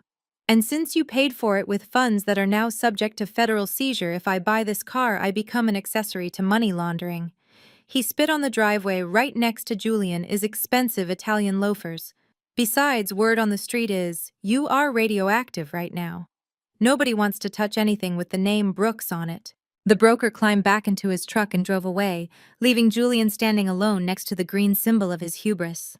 The car was worthless. It was just a hunk of metal he couldn't drive, couldn't sell, and couldn't even put gas in because his cards were declined. Julian walked back into the house. He found Tyrell bleeding from a cut on his cheek and Tiffany sobbing on the stairs. They looked at him, expecting a miracle, expecting the genius CEO to pull a rabbit out of the hat. But the hat was empty. Fix this, Julian, Tiffany shrieked. Do something. I cannot, Julian whispered. Regina took the code. Then call her, Tyrell begged. Beg her. Get on your knees. Give her whatever she wants. Julian laughed, a hollow, broken sound. I cannot call her. She blocked me. Just then a heavy pounding came from the front door. It wasn't a polite knock. It was the authoritarian thud of law enforcement. The three of them froze. The silence in the house was heavy, suffocating. Julian walked to the door, his legs feeling like lead. He opened it. Standing there was not the police. It was a sheriff deputy holding a staple gun and a bright orange piece of paper. Behind him was a man in a cheap suit holding a clipboard, a representative from the bank. "Julian Brooks?" the deputy asked. "Yes," Julian whispered. "This is a notice of default and immediate foreclosure proceedings," the bank representative said. "You missed 3 mortgage payments prior to the divorce, and with the freezing of your assets, the bank has exercised the acceleration clause. The entire balance of $3.8 million is due immediately. But I have equity," Julian stammered. "Not anymore," the man said. "The market value has dropped because of the condition of the property." He looked past Julian at the destroyed garden, the half-dug pool, and the pile of trash in the foyer. "Since you cannot pay," the deputy said, lifting the staple gun, "we are posting this notice. You have 72 hours to vacate the premises before the locks are changed." Thwack, thwack, thwack. The sound of the staples going into the solid oak door was like gunshots. The bright orange paper stood out against the dark wood, a beacon of shame for the entire neighborhood to see. Foreclosure, eviction imminent. The deputy turned and walked away. The bank rep followed. Julian stood there staring at the paper. The house he had fought so hard to keep. The house he had kicked me out of. The house he had let Tiffany destroy. It was gone. He turned around to face his family. Tiffany had stopped crying. She was staring at the orange paper, her face pale. "We are homeless," she whispered. Julian slid down the door until he hit the floor. He pulled his knees to his chest. For the first time in his life, Julian Brooks cried. He didn't cry for his wife. He didn't cry for his daughter. He cried for his things. And the terrible realization that without his things, he was absolutely nothing. I watched the update come through on the Neighborhood Watch app. A neighbor had posted a photo of the orange sticker on the door with the caption, "Looks like the party is over at the Brooks estate." I zoomed in on the photo. I zoomed in on the staples. "It is just beginning," I said to myself. I picked up my phone and dialed Mr. Cohen. "Cohen here." "Mr. Cohen," I said, my voice calm and steady. "Contact the bank holding the note on Julian's house. Tell them there is an interested buyer for the distressed property." Regina Cohen asked, surprised. "You want to buy it back?" "After what they did to it." "I want to buy the debt," I said. "I do not just want the house, Mr. Cohen. I want to be the one who holds the keys when they walk out. I want to be the one standing in the driveway when Tiffany drags her suitcases to the curb." Cohen paused. "That is cold, Regina." "It is business," I said. "Get it done." I hung up. The sun was setting over Atlanta, casting long shadows across the city. Somewhere in the distance, sirens were wailing. I liked to think they were coming for Julian, but even if they weren't, his prison was already built. And I had the only key. The 72-hour notice had expired. I knew it. The bank knew it. The sheriff department knew it. The only person who seemed unaware of the gravity of the situation was Tiffany. While Julian sat catatonic in the guest bedroom staring at the wall, Tiffany had decided to launch a counteroffensive the only way she knew how. She went live on social media. I sat in my car parked 2 blocks away, watching the live stream on my phone. The signal was clear. Tiffany had set up a ring light in the middle of the foyer, right in front of the grand staircase she had threatened to tear down. She was wearing designer sunglasses indoors, likely to hide her puffy eyes, and she had applied a fresh coat of lipstick. The caption of the video read, "We are under attack. Please donate to help fight corruption." "Hey guys," Tiffany said into the camera, her voice trembling with practiced vulnerability. "I know you have all seen the news. I know you have heard the lies about Julian and the company. But what they are not telling you is that we are victims of a massive conspiracy. The government is trying to silence us because we were too successful. And now they are trying to illegally evict us from our home." She wiped a fake tear from her cheek. "We have no access to our accounts because of the hackers," she lied smoothly. "We need your help to pay for legal defense. If you believe in justice, please send whatever you can to the Cash App link pinned below. Even $5 helps keep a roof over our heads." I watched the comments roll in. Most of them were laughing at her. Some were asking where the furniture went, but a few deluded souls were actually sending money. It was pathetic. She was using my house as a backdrop to beg strangers for lunch money. Suddenly on the screen, I heard a noise that was not part of her script. It was the sound of heavy boots on pavement. Then the doorbell rang. It was a long, insistent ring. Tiffany froze. She looked at the door, then back at the camera. "See?" she whispered dramatically. "They are here to harass us again. Watch this, guys. I am going to record everything for evidence." She grabbed the phone and walked toward the massive oak doors. She threw them open, expecting to find a delivery driver or maybe a neighbor she could yell at. Instead, she found 6 uniformed officers and a team of movers wearing jumpsuits with the bank's logo on the back. Sheriff Deputy Miller stepped forward.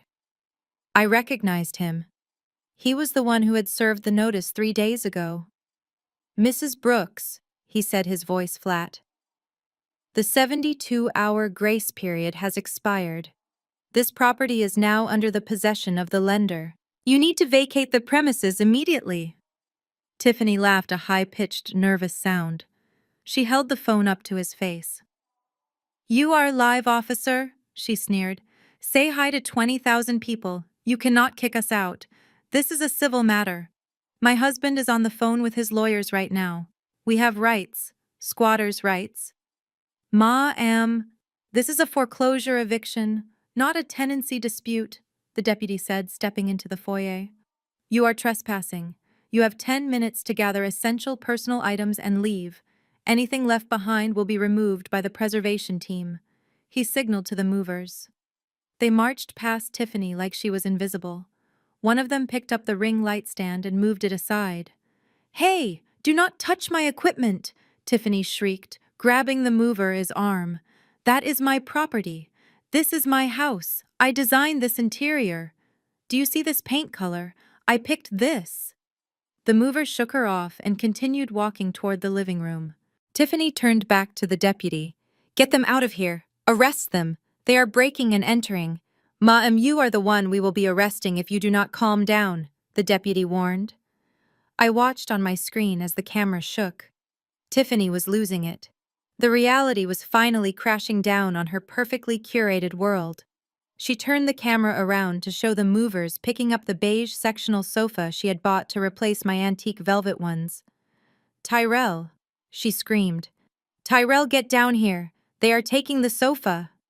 But Tyrell was not coming down. Through the camera lens, I saw a movement in the background. In the reflection of the large hallway mirror, I saw Tyrell running. He was not running to help his wife. He was running toward the back door. He was carrying a duffel bag stuffed with who knows what, probably Juliana's watches and the little cash they had hidden in the house. He looked terrified. He glanced at the front door, saw the cops, and made a beeline for the kitchen exit. He was abandoning her. He was leaving her to face the music alone. Tiffany saw him too. She spun around, screaming, "Tyrell, where are you going? Do not leave me here with these pigs." The back door slammed shut. Tyrell was gone. Tiffany stood alone in the foyer. Her husband had fled. Her brother-in-law was useless. Her allies had vanished. All she had was a phone and an audience of strangers watching her hit rock bottom. "No," she screamed, throwing the phone onto the floor. It did not break. It landed face up so the live stream continued filming from a low angle. I watched the ceiling as Tiffany threw herself at the nearest mover.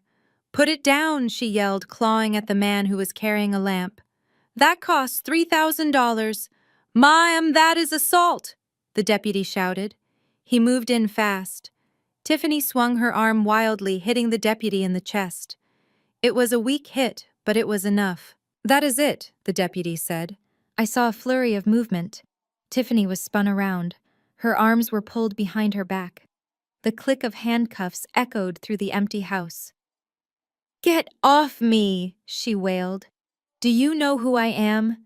I am Tiffany Brooks. I am an influencer.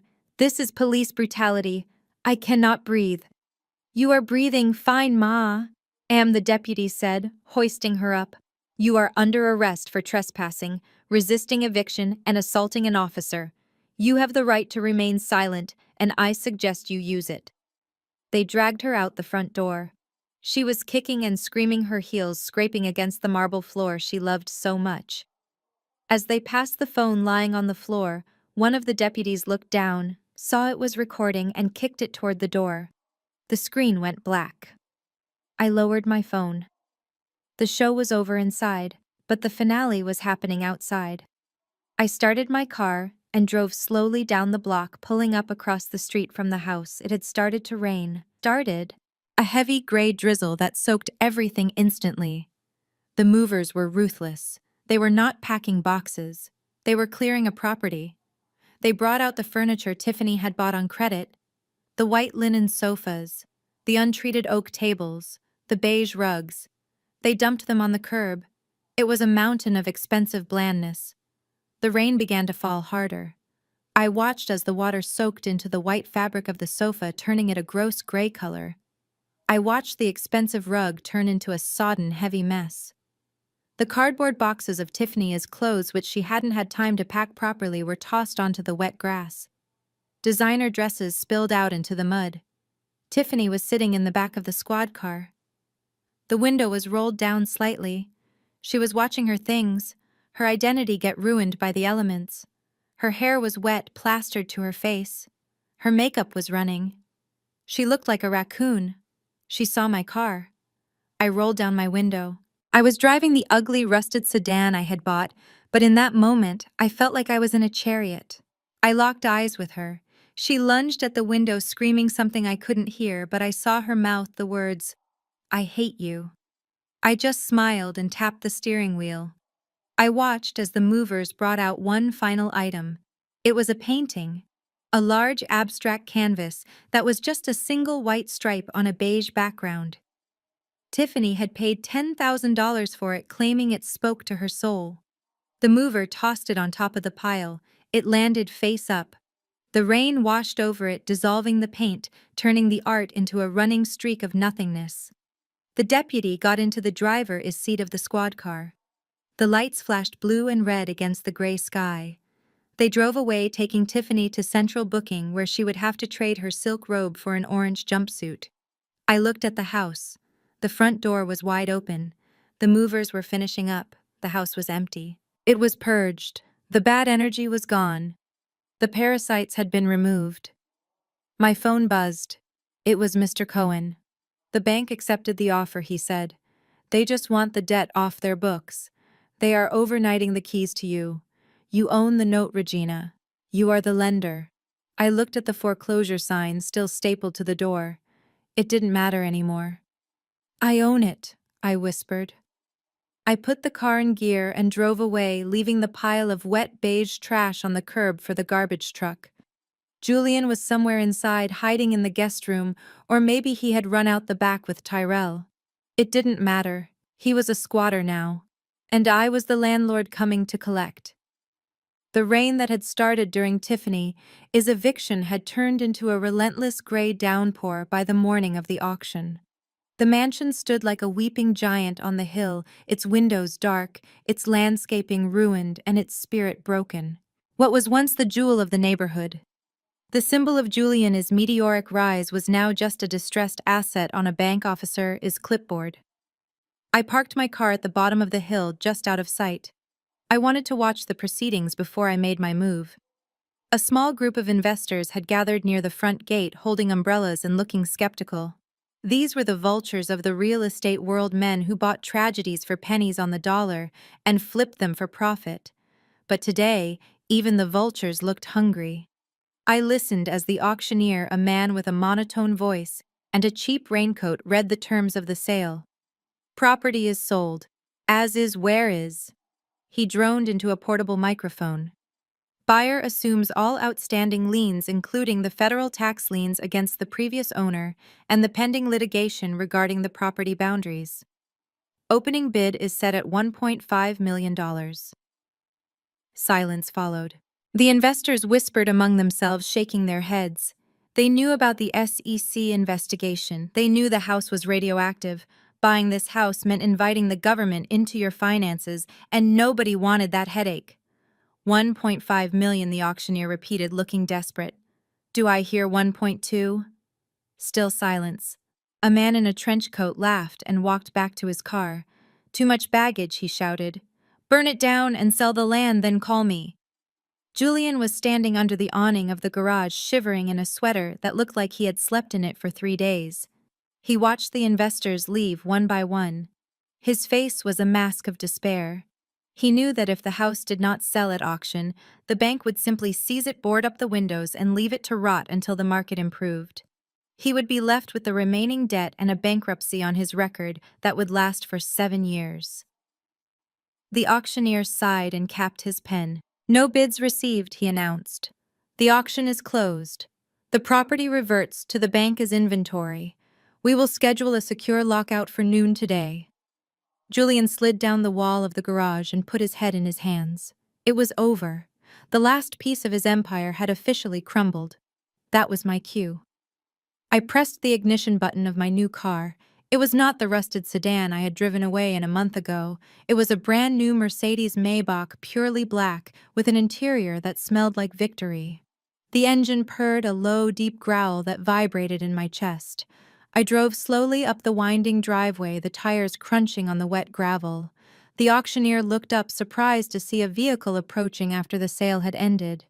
Julian lifted his head, his eyes narrowing through the rain.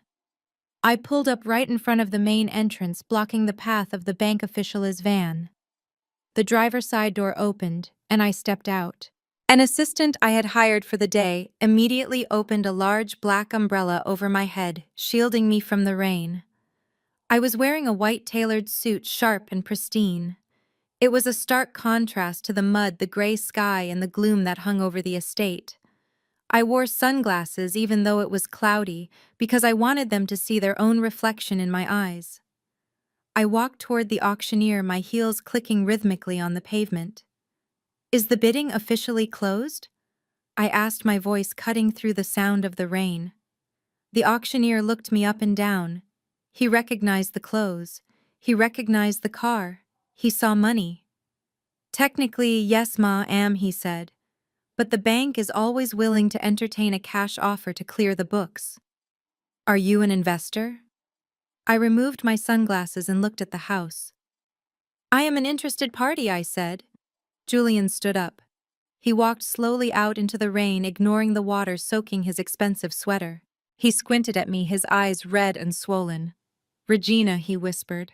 He sounded like he was seeing a ghost. In a way, he was. He was seeing the ghost of the woman he thought he had buried under his ambition. What are you doing here? Julian asked, his voice cracking. You came to gloat. You came to watch me lose everything. I turned to him slowly. I did not smile. I did not look angry. I looked at him with the indifference of a stranger. I am not here for you, Julian, I said. I am here for business. I turned back to the auctioneer. I am prepared to make an offer, I said. But not for 1.5 million.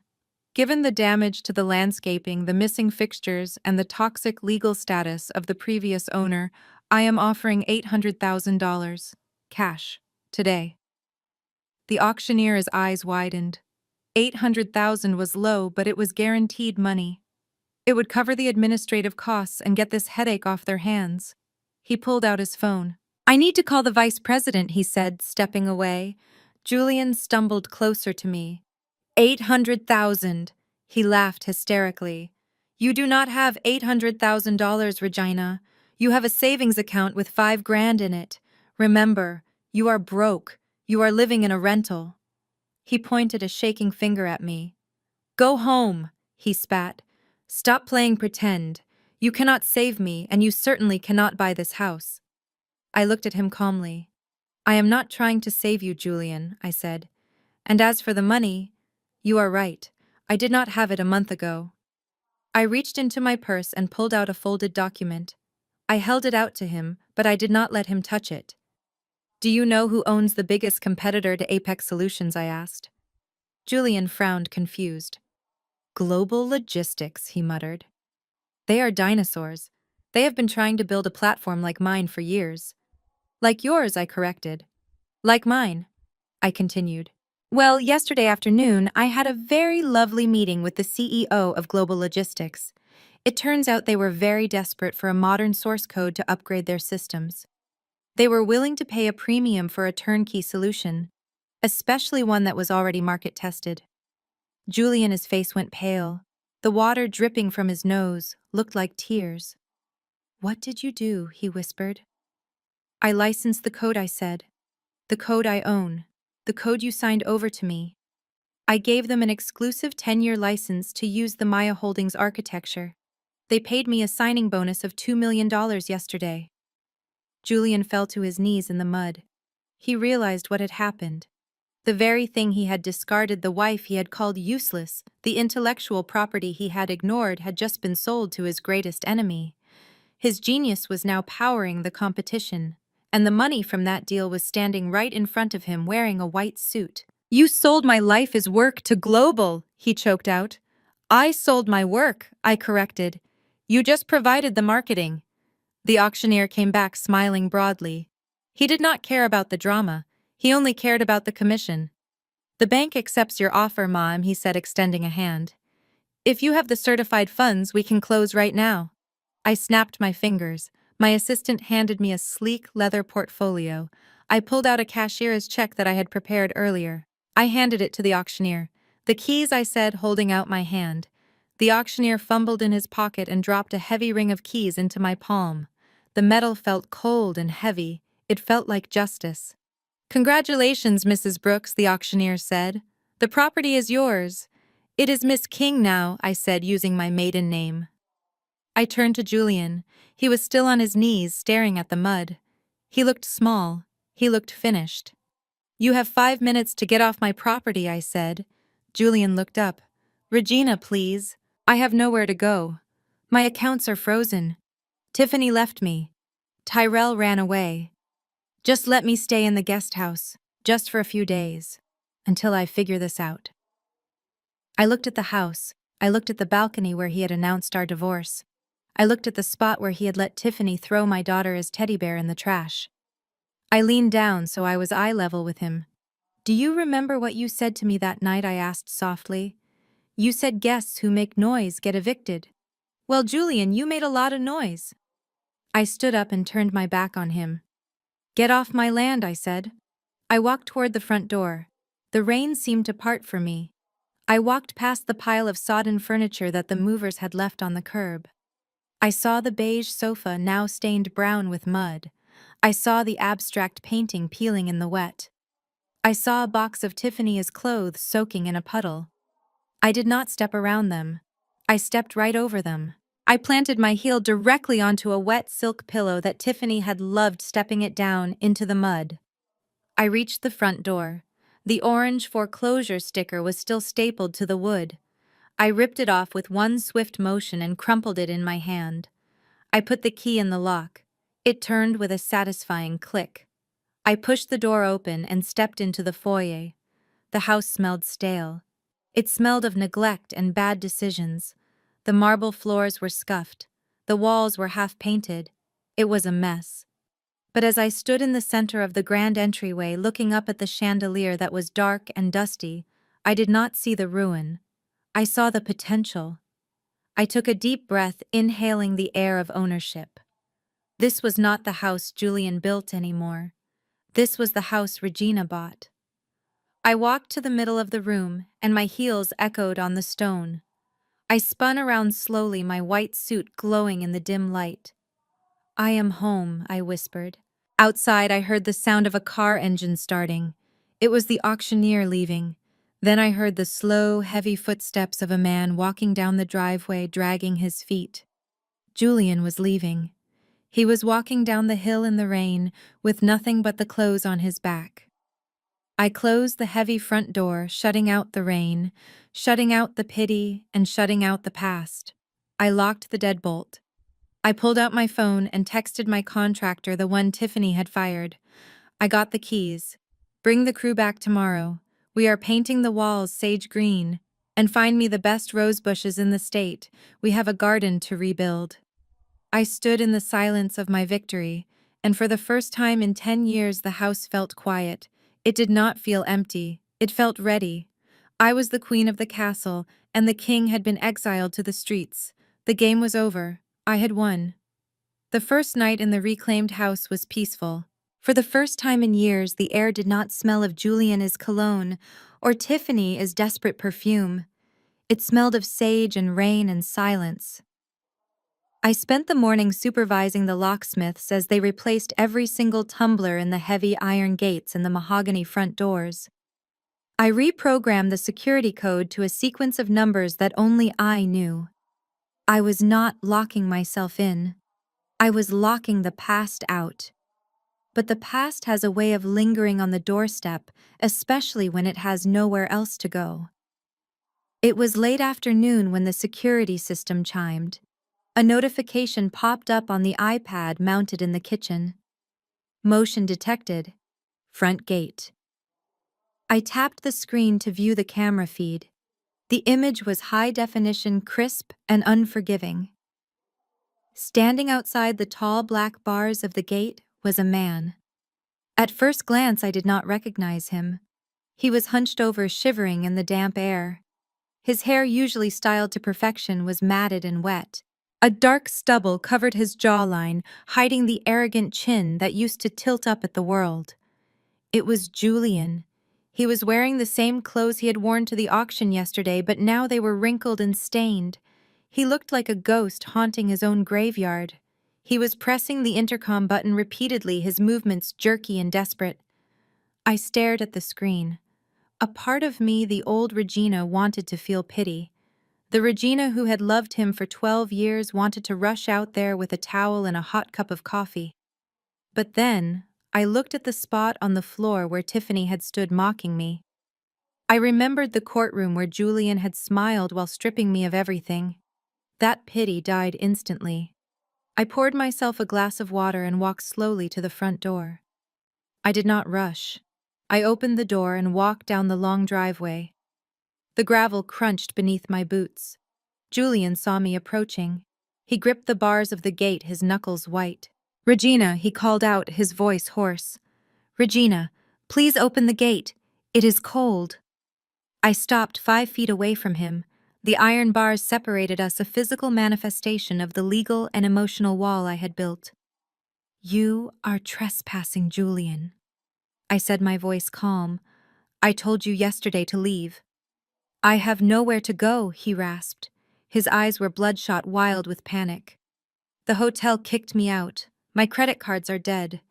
Even my phone service was cut off an hour ago. I walked here, Regina. I walked 5 miles. "That sounds like a personal problem," I said, crossing my arms. Julian slumped against the gate, sliding down until he was kneeling on the wet pavement. It was a shocking sight. The man who had stood on the balcony of the stock exchange, ready to rule the world, was now on his knees in the dirt, begging the woman he had discarded. "Regina, listen to me," he pleaded. "I was wrong." "Okay, I admit it. I was arrogant. I was stupid. I listened to Tiffany and I got greedy, but we can fix this." And he looked up at me, water dripping from his nose. "We were a good team once, remember," he said, trying to summon a charming smile, but failing miserably. "You and me against the world. We built Apex together. We can do it again. You have the code. I have the vision. We can restart." I stared at him, unable to believe the audacity. He actually thought he could talk his way back into my life. He thought a few minutes of humility could erase years of betrayal. "There is no we, Julian," I said. "And there is no restart. You destroyed the company. You are facing federal charges. You are toxic." Julian's face crumbled. He realized charm would not work, so he played his final card. The card he had tossed aside when it didn't suit him. "Do it for Maya," he whispered. My body went rigid. The sound of my daughter's name coming from his mouth felt like a violation. "Think about our daughter," he continued, his voice trembling. "Does she deserve to see her father like this? Does she deserve to grow up knowing her dad is on the street? Let me come in, Regina." For Maya. We can be a family again. I will be better, I promise. Something inside me snapped. It was a cold, sharp snap, like a branch breaking in winter. I threw my head back and laughed. It was not a happy laugh. It was a sound that frightened the birds in the trees. It was a laugh of pure disbelief. You want to do it for Maya? I asked, stepping closer to the bars. The same Maya whose teddy bear you let Tiffany throw in the trash. The same Maya you called a distraction. The same Maya you tried to use as leverage to force me into a settlement. Julian flinched but kept kneeling. I was angry, Regina. I didn't mean it. You meant every word I said, my voice dropping to a dangerous whisper. You want to start over. You want to pretend the last month didn't happen. You want to erase the affair, the humiliation, the theft of my work. Yes, he sobbed. Yes, please. Let us just go back to how it was. I looked down at him. Okay, I said. Julian's eyes lit up. Hope flooded his face. Really? Sure, I said. But there is a price. Anything, he said. Anything.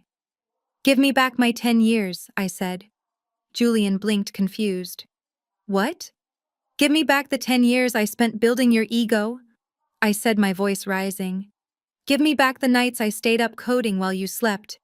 Give me back the days I spent alone in this house raising our child while you were out living the bachelor life. Give me back my youth, Julian. Give me back the woman I was before you drained me dry. He stared at me, silence stretching between us. You cannot do that, he whispered. Exactly, I said. You cannot return what you stole. You took my time. You took my trust. And you tried to take my dignity. You are bankrupt, Julian, in every sense of the word. I reached into the pocket of my cardigan. Julian watched my hand, expecting a key, maybe some cash, maybe a check. I pulled out a small rectangular piece of stiff paper. It was a white card with bold black text. I slid it through the bars of the gate. It fluttered down and landed in the mud next to his knee. He picked it up, his hands shaking. He read the text. St. Jude's Shelter for the Indigent. 404 West Peach Street. Beds, available 6 p.m. to 6 a.m. He looked up at me, his face pale with shock. What is this? He choked out. It is a referral, I said. I volunteer there sometimes. They have hot soup and they provide job training. You might need it since your resume is about to have a massive gap in it. Regina. You cannot be serious, he cried. I am Julian Brooks. I cannot stay in a homeless shelter. You are not Julian Brooks, the CEO, anymore, I said coldly. You are Julian Brooks, the defendant. And frankly, you are lucky I am giving you that card. It is more than you gave me when you kicked me out. I turned around to walk back to the house.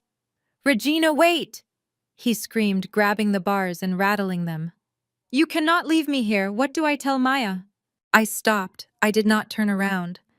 You tell her nothing, I said over my shoulder. Maya is smart. She knows the difference between a hero and a villain, and she definitely knows that she does not need a fraud for a father. I walked away. Behind me, I heard him screaming my name. I heard him kicking the gate. I heard him crying, but the sounds were fading. The thick mahogany doors of my house were waiting. I stepped inside and locked the deadbolt. The sound of the lock sliding home was final. I walked into the kitchen where Maya was drawing at the table. She looked up. Who was at the gate, Mommy? She asked. I smiled and kissed the top of her head. Just someone who used to live here, baby, I said. But he does not live here anymore. I picked up the iPad and cleared the notification. The screen went black. Outside, the sun was beginning to set, casting long shadows over the garden I was about to rebuild. Julian was gone. The parasite had been removed, and I was finally free. The weeks following the reclamation of my home were a blur of construction crews and quiet satisfaction, but while I was busy painting my walls, a soothing shade of sage green, the world outside was busy tearing apart the people who had tried to destroy me. Justice, they say, is blind, but in the digital age, it is also high definition and permanently archived. Tiffany was the first to fall. The live stream she had started during her eviction didn't end when the deputy kicked her phone. The video was saved to the cloud, and within hours it had migrated from her small follower base to the front page of every drama blog and gossip site in Atlanta. The hashtag eviction diva started trending locally, then nationally. People weren't donating to her legal fund. They were remixing her meltdown. They made memes of her screaming about her beige sofa while being handcuffed. They turned her tearful plea for cash into a ringtone. The internet did what the internet does best. It dug. Online sleuths found her old tweets where she mocked people for living in apartments. They found photos of her wearing designer clothes that Tyrell had bought with stolen corporate funds. The narrative shifted instantly. She wasn't a victim, she was a villain. The fallout was swift and brutal. Tiffany's employer, a prestigious interior design firm in Buckhead, issued a public statement 2 days later. They wanted to distance themselves from the controversy. They fired her for conduct unbecoming of a representative of the brand. She lost her 6-figure salary. She lost her reputation. And since Tyrell had fled like a coward, she lost her access to any remaining cash.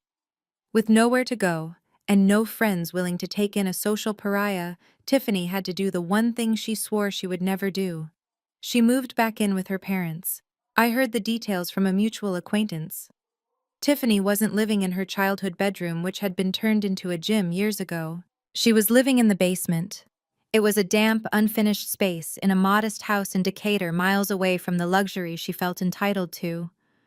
Her mother, a stern woman who had never approved of Tyrell, reportedly charged her rent. Imagine that. The woman who had sneered at my African art and thrown away my daughter as teddy bear was now sleeping on a futon surrounded by boxes of her ruined designer clothes, listening to her mother lecture her about her poor life choices. Every time she logged onto social media, hoping for redemption, the comments section reminded her of who she really was. She had wanted to be famous. Well, now she was. She was the most famous joke in Atlanta. While Tiffany was suffering a social death, Tyrell was facing a literal one. He hadn't made it far.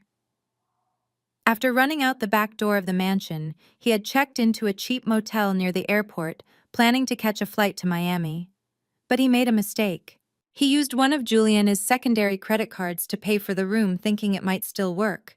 It didn't work, but it did send a ping to the bank, and the bank sent a ping to the FBI. But the real knife in Tyrell's back didn't come from the bank. It came from his own brother. Julian was in federal custody, facing a mountain of charges. The prosecutors had him on securities fraud, wire fraud, and embezzlement. He was looking at 20 years. His expensive lawyer, the one who had sneered at me during the divorce, told him there was only one way to reduce the sentence. He had to cooperate. He had to give them someone else.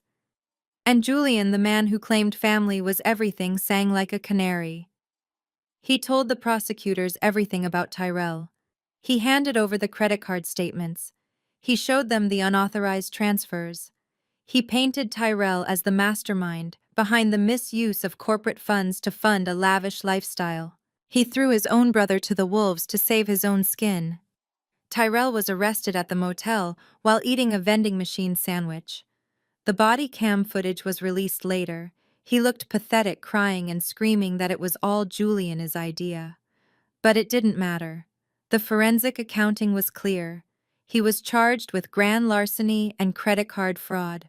Since he couldn't afford bail, he went straight to the county jail, waiting for a trial that would almost certainly end in a conviction. And then there was Julian. The trial of the century, as the local papers called it, lasted only 3 weeks. I didn't attend. I didn't need to see him in a suit that no longer fit properly, trying to charm a jury that hated him. I read the updates on my phone while I gardened in my backyard. The evidence was overwhelming. The email I had sent to the board was the smoking gun.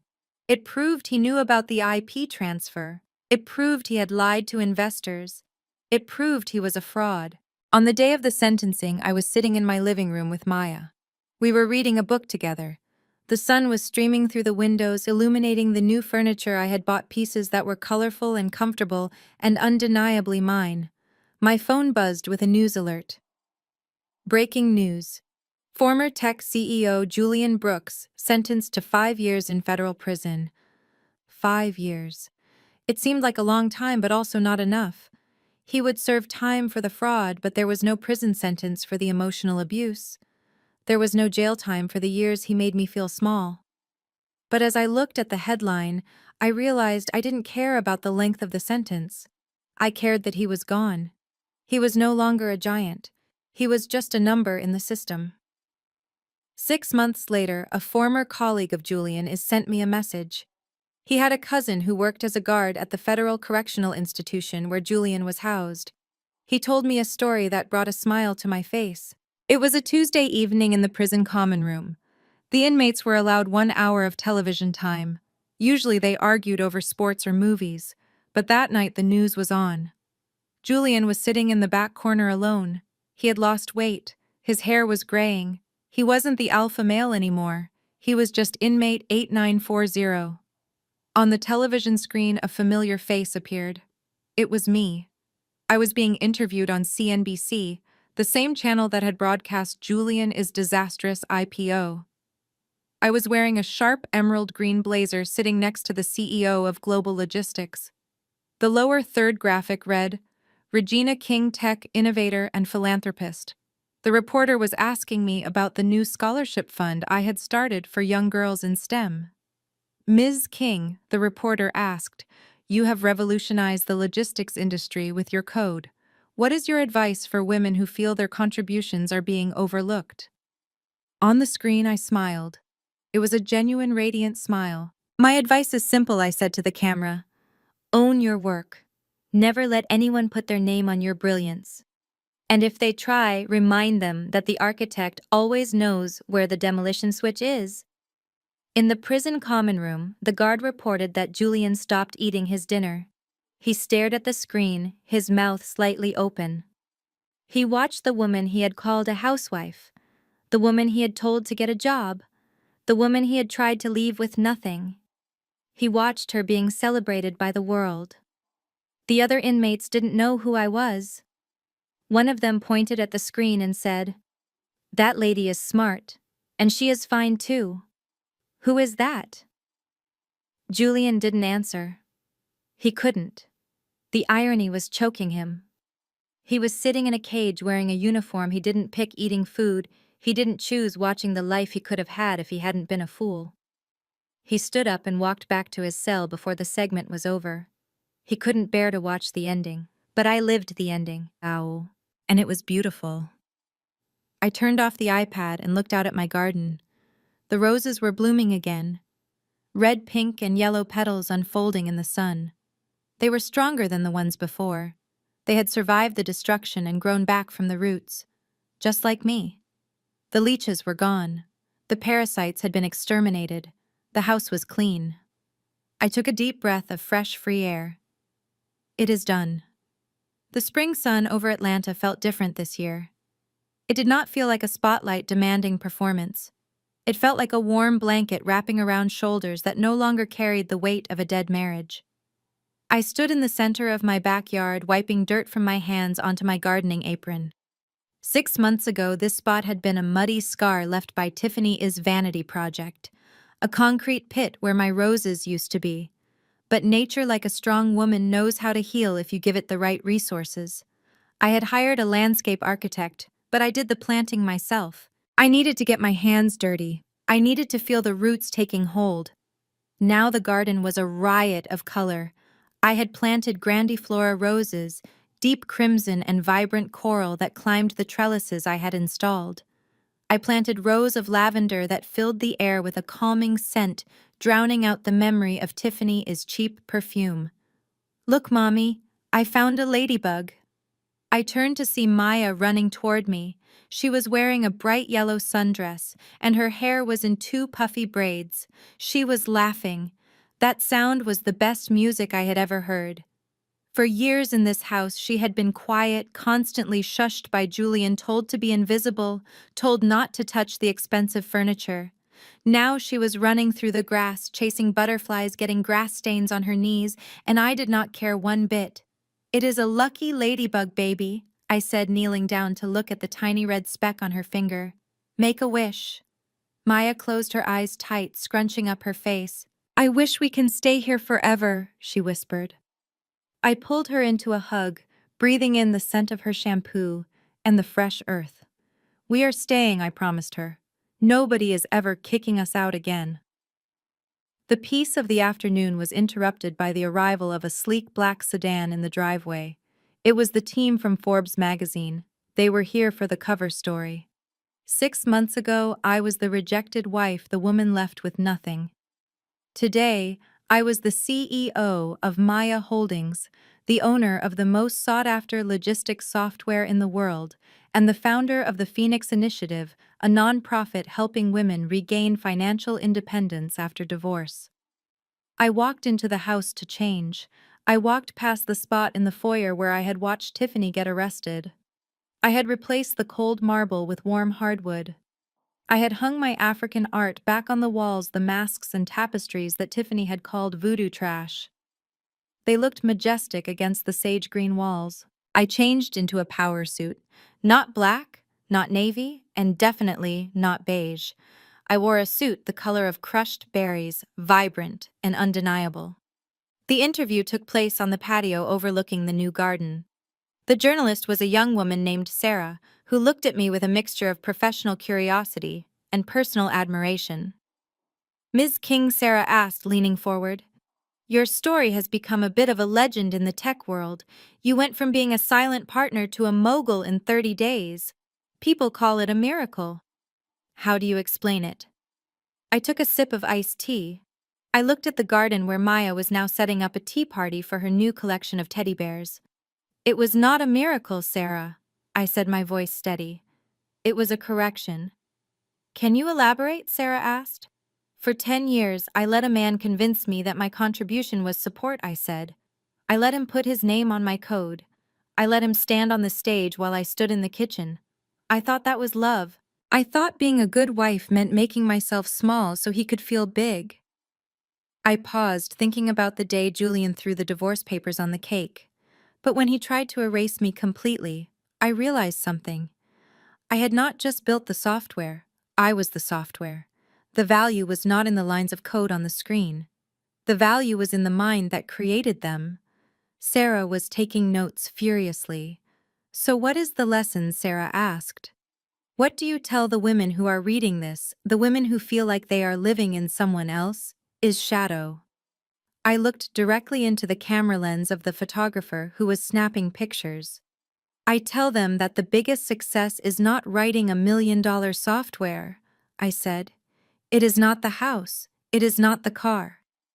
The biggest success is knowing the price of your own soul and refusing to put it on a clearance rack." Julian thought he could bankrupt me because he took the bank accounts. But you cannot bankrupt a woman who knows she is the source of the wealth. The interview wrapped up an hour later. The crew packed up, shaking my hand with reverence. They treated me like royalty in the same house where I used to be treated like a servant. As the black sedan drove away, the sun began to dip below the horizon, painting the sky in shades of purple and gold. I sat on the patio enjoying the silence. My phone buzzed on the glass table. It was not a business email. It was not a text from Mr. Cohen. It was a text from a number I did not recognize. The area code was local, but the caller ID said State Correctional Facility, Inmate SMS Service. I stared at the screen. My heart did not race. My palms did not sweat. I felt a strange detachment, like I was looking at an insect trapped in a jar. I opened the message. "Regina, it is Julian. I used my last phone credit to text you. Please do not ignore me. It is hell in here. The food is inedible.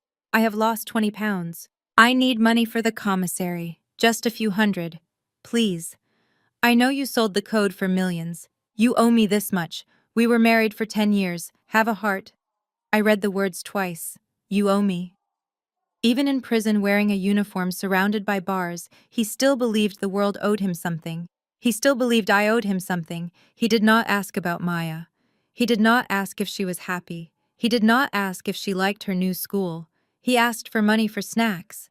He was still the same man, the same narcissist who had looked at a birthday cake and saw a surface to sign legal papers on, the same man who had looked at his wife and saw an employee he could fire. I thought about typing a reply. I thought about telling him that Maya won the spelling bee last week. I thought about telling him that I had bought the house back for pennies on the dollar. I thought about telling him that the roses were blooming. But then I realized that giving him any information was a form of currency. It was attention. And he was bankrupt. He did not deserve my anger. He did not deserve my pity. And he certainly did not deserve my words. I pressed my thumb on the contact info. I scrolled down to the bottom of the screen. Block caller. I confirmed the action. The message disappeared from my main inbox, filtered away into the digital trash can, just like the man himself.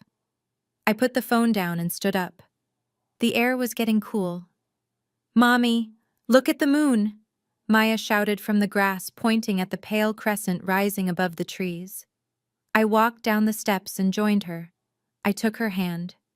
"It is beautiful, baby," I said. We stood there together, the queen and the princess of a kingdom we had fought for. The house behind us was glowing with warm light. It was no longer a fortress of expectations or a prison of emotional coldness. It was home. And as I looked at the moon, I whispered a final goodbye to the man who was sitting in a dark cell, wondering why I hadn't replied.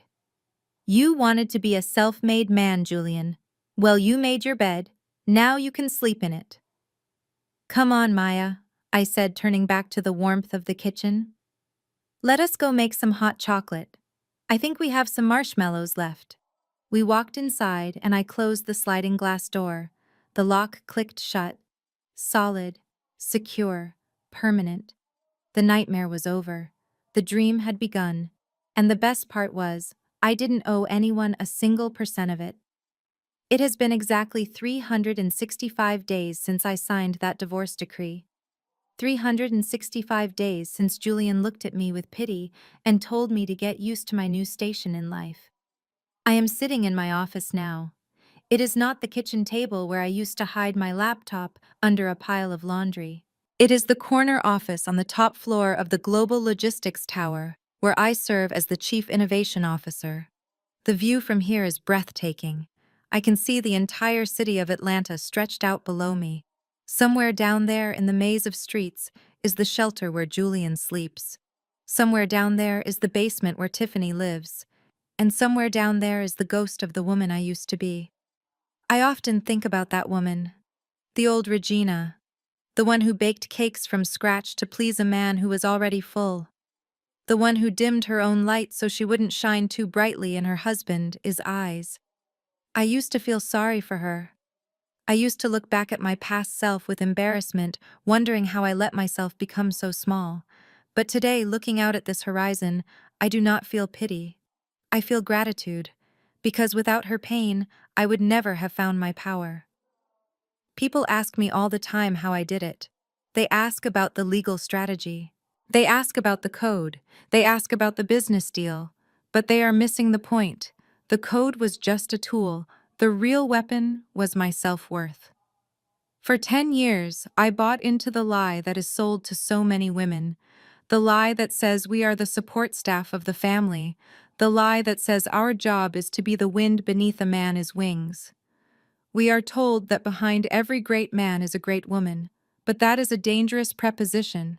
Because if you are behind him, you are invisible, and if you are behind him, you are replaceable.